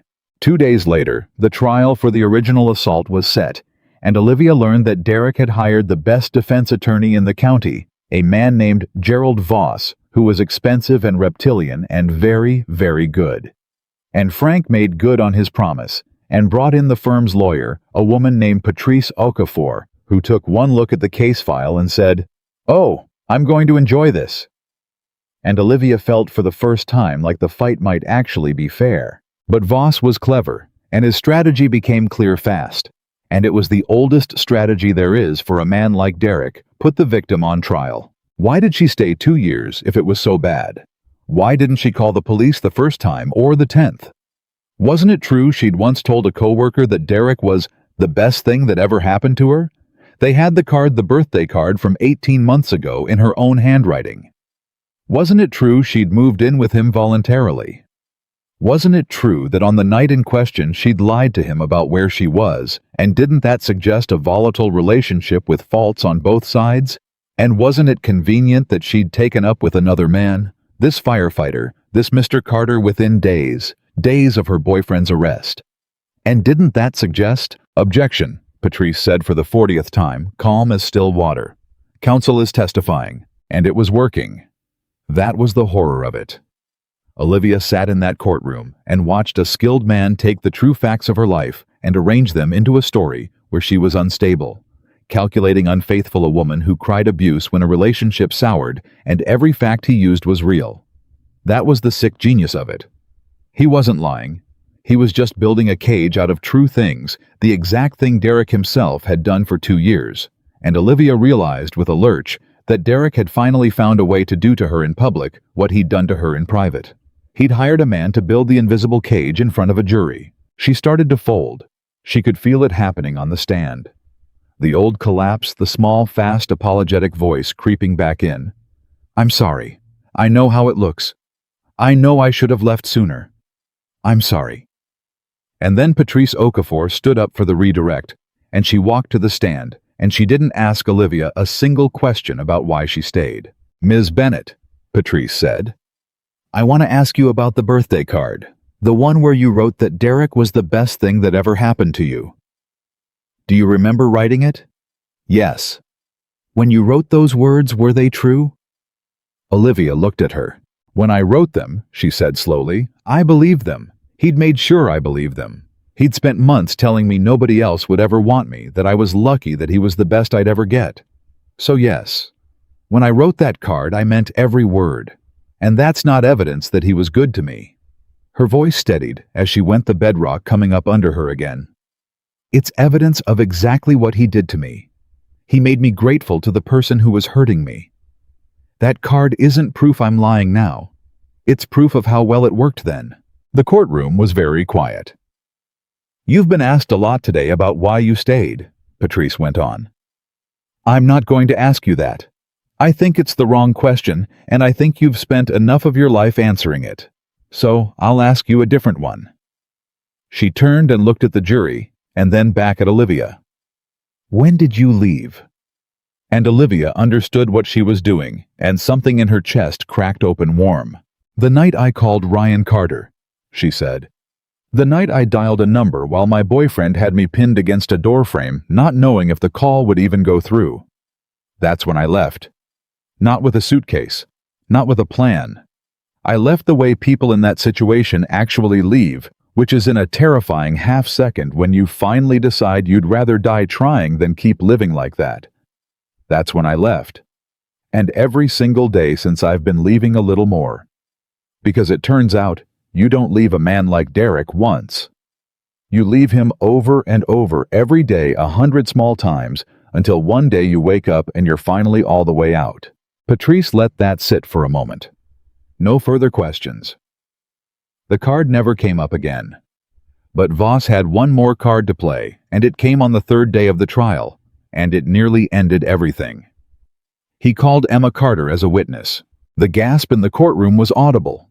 Ryan was on his feet before he knew he was doing it, and Patrice had a hand on his arm, and the judge was calling for order, and Voss stood there with his reptilian calm and explained that the child had been present in the home where the alleged victim was residing, that her testimony went to the nature of the relationship between Ms. Bennett and Mr. Carter, that it was entirely relevant to the theory that this was a calculated— "She's 7 years old," Ryan said, and his voice was not calm now, not even a little, and the whole courtroom heard exactly how not calm it was. "You are not putting my daughter on a stand to prop up that man's story. Over my dead body." "Mr. Carter, sit down," the judge said, but not unkindly. Patrice was already arguing it fast and precise. The cruelty of it, the irrelevance, the transparent attempt to intimidate and to punish Olivia through the people she loved, and the judge listened, and Olivia sat frozen in her seat, watching a man reach through a courtroom to hurt a child just to hurt her. And she thought, this is who he is. This is who he always was. He will burn down anything. He will put a 7-year-old on a witness stand. There is no bottom to it. And then she stood up. "I'll stipulate," Olivia said before she fully knew what she was doing. "Whatever he's trying to prove with her, I'll stipulate to it. That I live in the Carter home. That Ryan and I have feelings for each other, That it started after Derek's arrest. All of it, yes, it's true. Put it in the record, I don't care. She was shaking, but she didn't stop. You want to say I found something good the second I got away from something terrible? Fine. Guilty. I got free of a man who beat me, and I found a home where a little girl draws me into her family pictures, and a man makes me pancakes with faces on them. And I found it fast, because when you've been starving, you don't take your time with the first real meal. Yes. All of it. Just leave the child out of it. She doesn't go on that stand. I'll give you every inch of the story you're trying to squeeze out of a 7-year-old, so there's no reason left to call her. The judge looked at Voss. Well, counselor, she just gave you your whole line of questioning. I'd say the child's testimony is now redundant, wouldn't you? Voss outmaneuvered Sat, and Emma never took the stand, and Olivia sank back into her seat, and Ryan reached over and took her hand, and held it so hard it almost hurt, and he leaned close and said, barely a whisper, wrecked. You just protected my kid. In a courtroom. From the stand. You. And he couldn't finish it. And he didn't have to. And Olivia held his hand and watched Derek across the room. And Derek was looking at her with an expression she'd never once seen on him in 2 years. He looked afraid, not of the trial. Of her. Of what she'd become. Because the woman he'd built his whole strategy around, the fragile one, the foldable one, the one who apologized and shrank and could be made to believe anything, that woman had just stood up in a courtroom and dismantled his lawyer's best play with nothing but the truth, said plainly. And Derek understood finally all the way that she was gone. Not hiding. Not cowed. Gone and replaced by someone he had no idea how to hurt anymore. The jury was out for 4 hours. They came back on a Thursday afternoon, and Olivia sat between her sister and Ryan, and held both their hands, and the foreman stood, and Olivia's whole 2 years came down to a single word. Guilty. On the assault. On the aggravated charge because of the prior pattern, because of the cracked shoulder. The paramedic had found the old injury laid over the new one.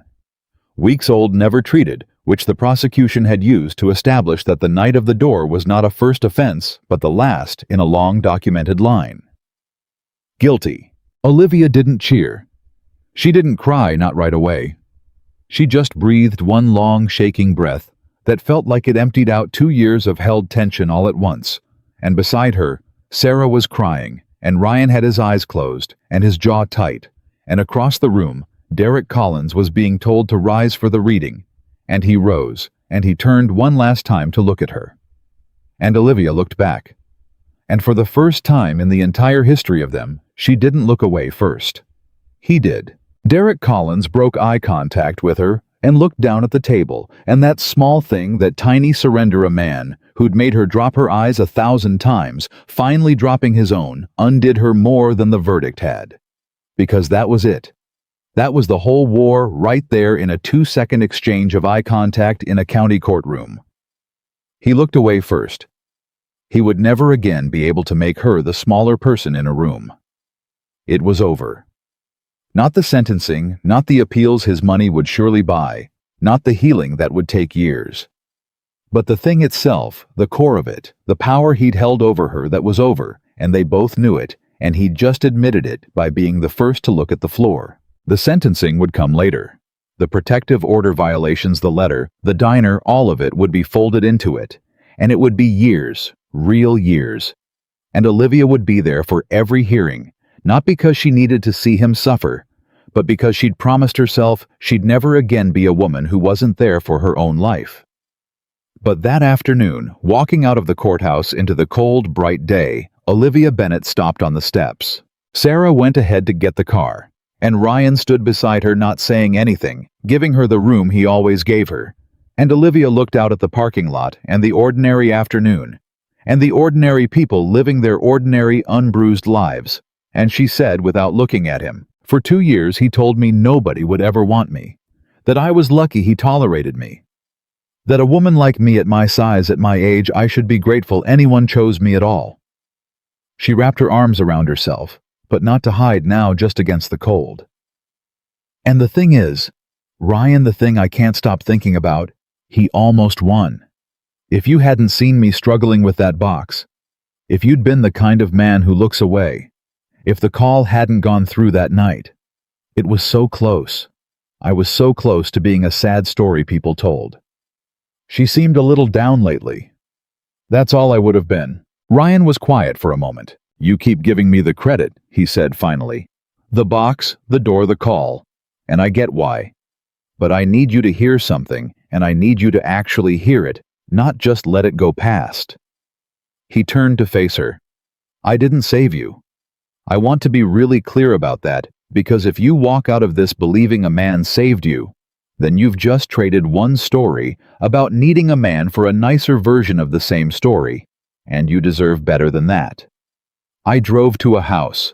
I broke a door that was already coming off its hinges from the inside, because you'd already decided to leave. You'd already reached for that phone. You'd already screamed my name when every instinct you had was telling you to stay quiet. You did that. In the worst moment of your life, pinned against a wall, by a man who spent 2 years teaching you that nobody would come. You reached anyway. On the pure chance that somebody might. His voice was rough now. That's not me saving you, Olivia. That's you saving yourself and letting me help. There's a whole world of difference between those two things, and you're going to spend the rest of your life on the right side of it. But Olivia looked at him. And Derek? She said quietly.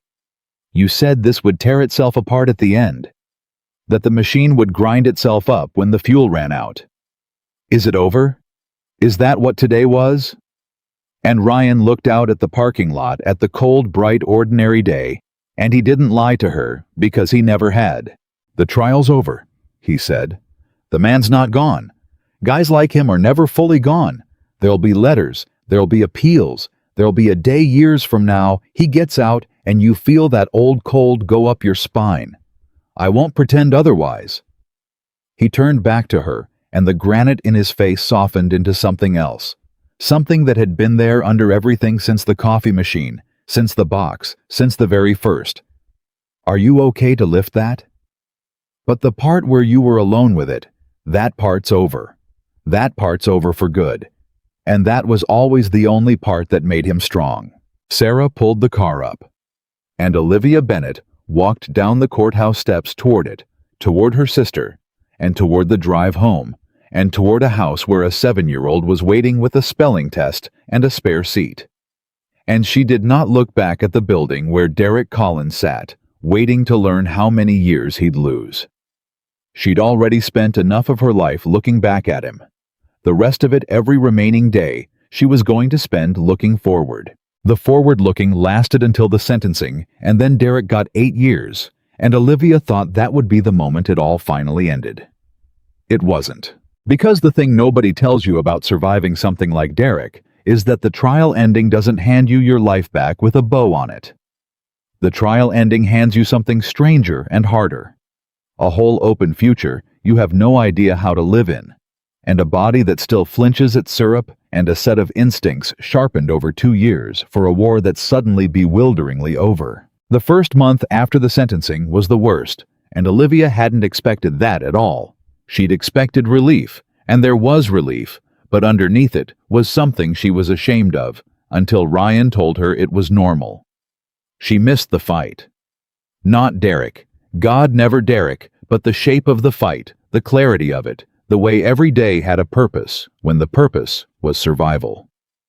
Now there was no enemy at the door, and she'd wake at 3 a.m. with her heart going and nothing to point it at, and she'd lie in the Christmas room, listening to the ordinary safe silence of the Carter house and feel almost unbearably lost. I feel crazy, she told Ryan one night 3 weeks after the sentencing at the kitchen table where all the important conversations happened. He's in prison for 8 years, and I feel worse than I did when he was free. What is wrong with me? Nothing's wrong with you. Ryan pushed a mug of the too much cream tea across the table to her. You spent 2 years in a burning building, and your whole nervous system reorganized itself around getting out alive. Now you're out, and the building's not on fire anymore, and your body doesn't know what to do with all that. It's still running. The survival program's still scanning for smoke, and there's no smoke, and that's its own kind of hell. He wrapped his own hands around his coffee. I know this one, Olivia. This exact one. After I got hurt, after the last fire, the one that broke my back, I had months where I'd have given anything to be back in a burning building. Not because I missed getting hurt, because at least in the fire, I knew who I was. Out here in the regular, quiet, safe world, I had to figure out who I was without the thing that had defined me. That's what you're doing now. It's the hardest work there is. It just doesn't look like work, so nobody claps for it. Olivia held her tea. How long did it take you, she asked, to figure out who you were without the fire? Ryan was quiet a moment. I'll let you know when I get there, he said, and it startled a laugh out of her. And that was the thing about Ryan. He never pretended to be finished healing just to make her feel better about not being finished either.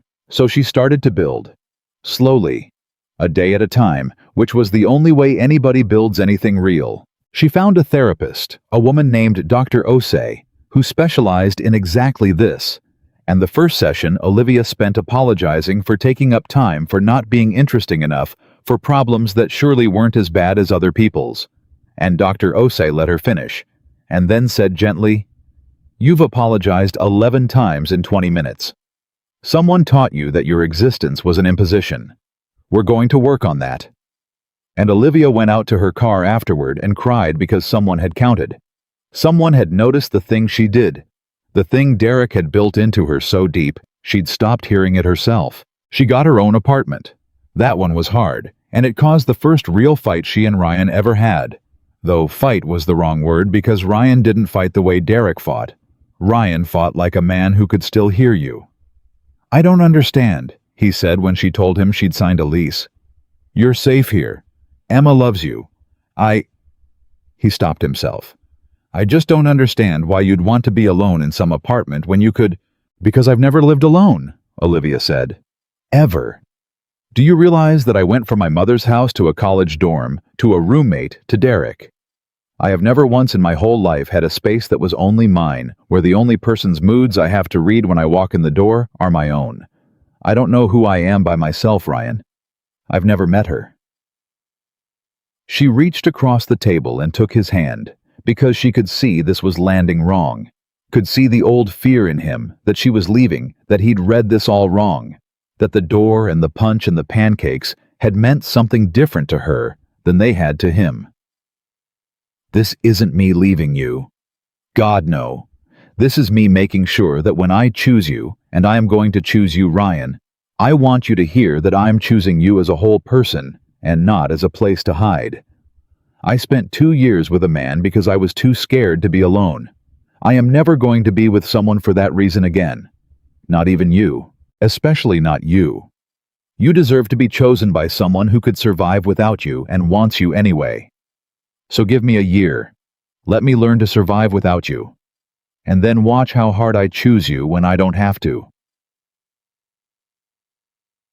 Ryan looked at her for a long moment, and then slowly he started to smile. The real one, the rare one. That, he said, is the healthiest thing anybody has ever said to me, and I hate it. And you're completely right. And I hate that too. She laughed. He laughed. And Emma, who'd been eavesdropping from the hallway the way she always did, appeared in the doorway in her pajamas and said, Are you moving out? Because you can move out but you still have to come to my birthday. It's non-optional. And Olivia got up and scooped her up and said, Your birthday is the most non-optional thing in my entire life. And that was that. The apartment was small, and it was hers.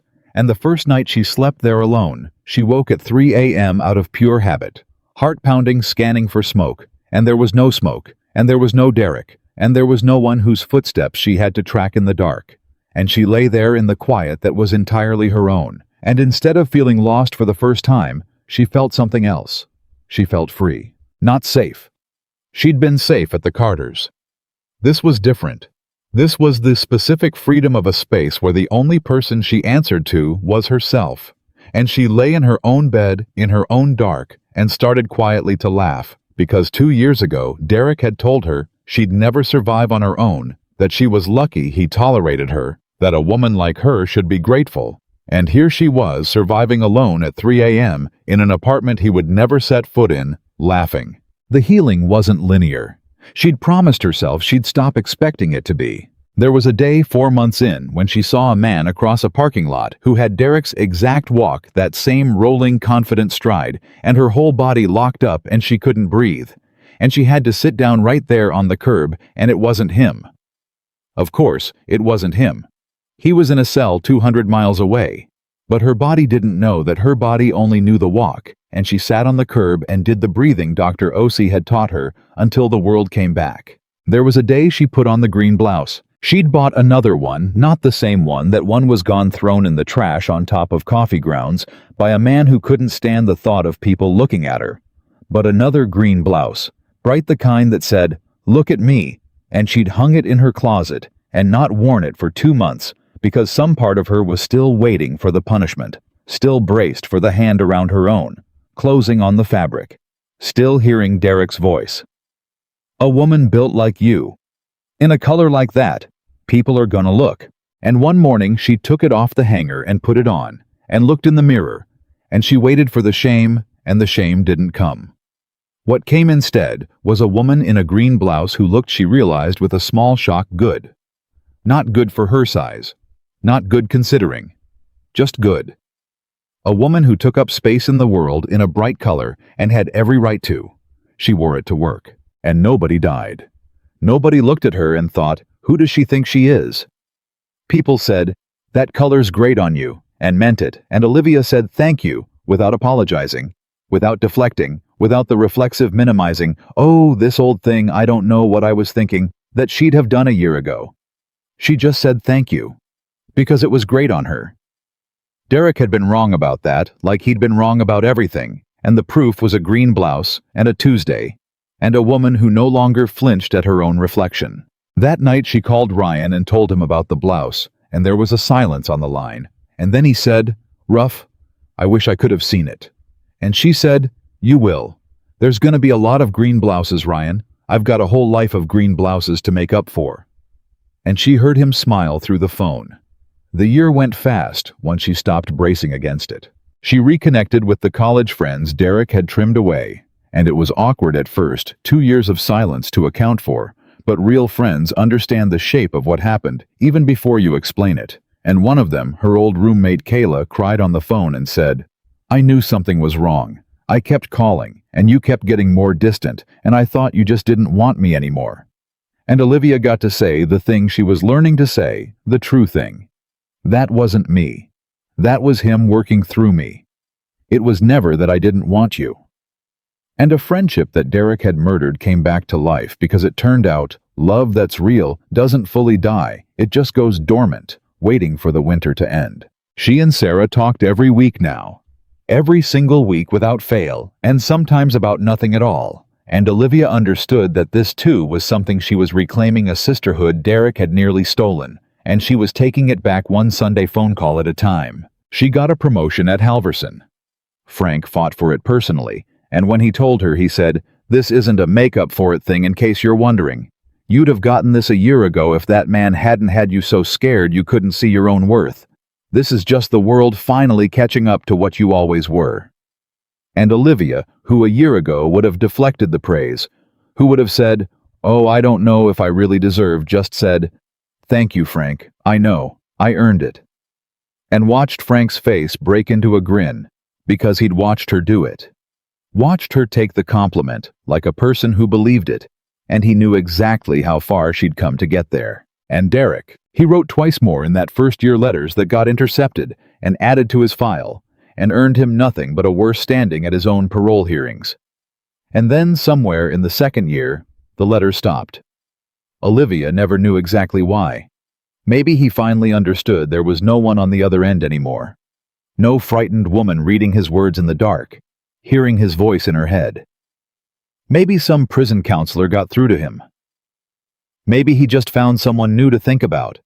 And that thought used to terrify her, the idea of another woman in that apartment, another green blouse in the trash, and she'd talked about it with Dr. Osei for weeks. And Dr. Osei had said the thing that finally let her set it down. You cannot save a woman you've never met from a choice she hasn't made yet. What you can do is be the proof that it's survivable. Be loud about surviving. That's how you save the ones you'll never meet, not by carrying them, but by showing them the door out exists because you walked through it. So Olivia got loud about surviving. She started quietly at first, telling her story. To a support group, Dr. Osei ran, where she sat in a circle of women who all knew the specific vocabulary of it. The "he was lucky to have me's" and the "nobody will believe you's" and the "walking on eggshells" and the "invisible cages," and Olivia stood up one week and told the whole thing, the box and the peas and the door and the phone call and the green blouse. And afterward a woman came up to her younger with a look Olivia recognized because she'd worn it herself for 2 years. The look of someone still inside the fire, and the woman said, "How did you know? How did you know it was time to leave?" And Olivia got to say, "You don't know. You just reach for the phone one day, not knowing if the call will go through because you finally decide you'd rather die trying than keep living like this. And then you find out the world is full of people waiting to pick up. You just couldn't hear them ringing over how loud he was." The woman left him 4 days later. Olivia found out because she came back to group on the other side now, and Olivia understood in that moment what Dr. Osei had meant. You save the ones you'll never meet by being loud about the door. And she just saved one she had met, and there would be more, and that not Derek's sentence, not the verdict, not any of it. That was the thing that finally made 2 years of hell mean something. It hadn't been for nothing.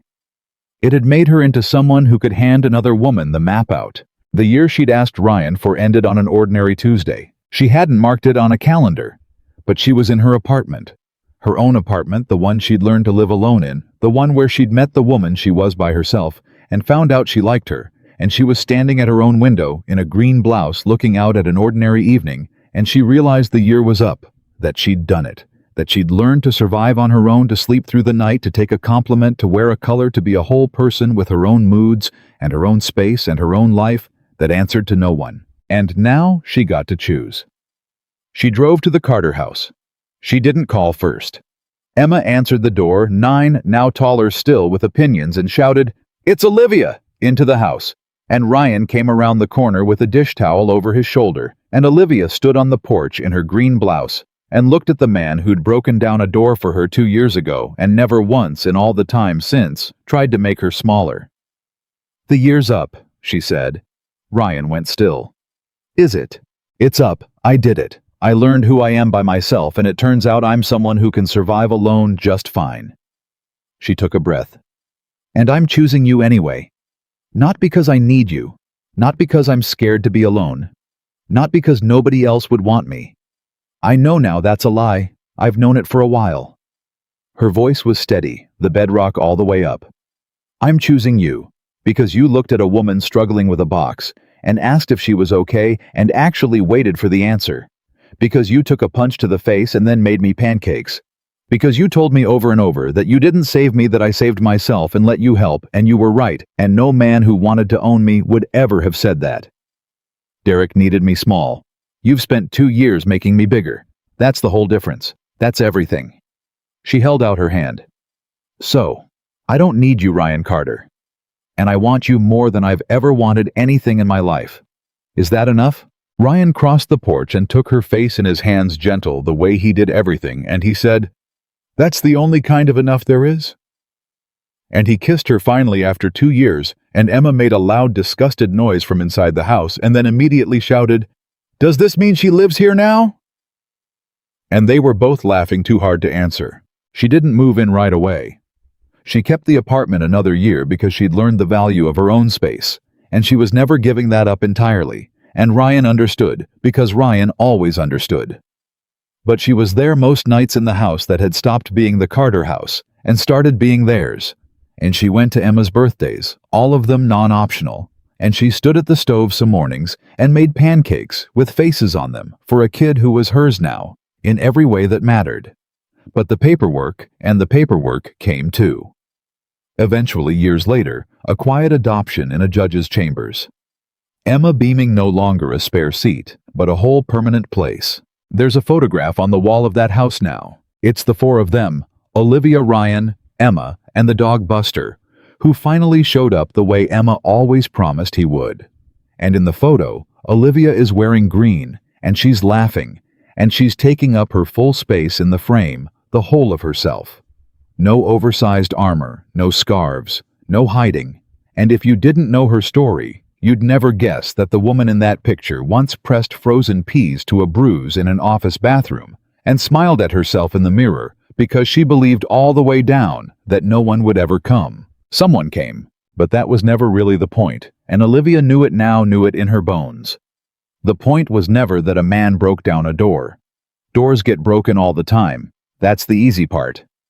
The point was that a woman who'd been taught she was worth nothing, who'd been convinced she was too big and too much and too difficult to love, who'd been made to believe she should be grateful for the hands that hurt her.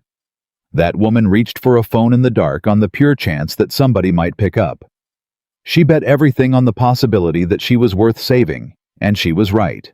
She was always right. Derek Collins spent 8 years learning that a cage built out of another person's fear only holds as long as they can't see the bars. Olivia Bennett spent those same years learning something better, that she'd never needed rescuing from him at all. She'd needed exactly one thing, the thing he'd worked hardest to steal, the knowledge that she was worth protecting. And the day she reached for that phone, she'd already given it back to herself. Everyone who came after Ryan and Sarah and Frank and Emma, they didn't save her. They just got to stand beside her while she saved herself. And a woman who once learned to disappear in plain sight now walks into every room as the whole of who she is, in whatever color she wants, apologizing to no one, afraid of no one. Certain.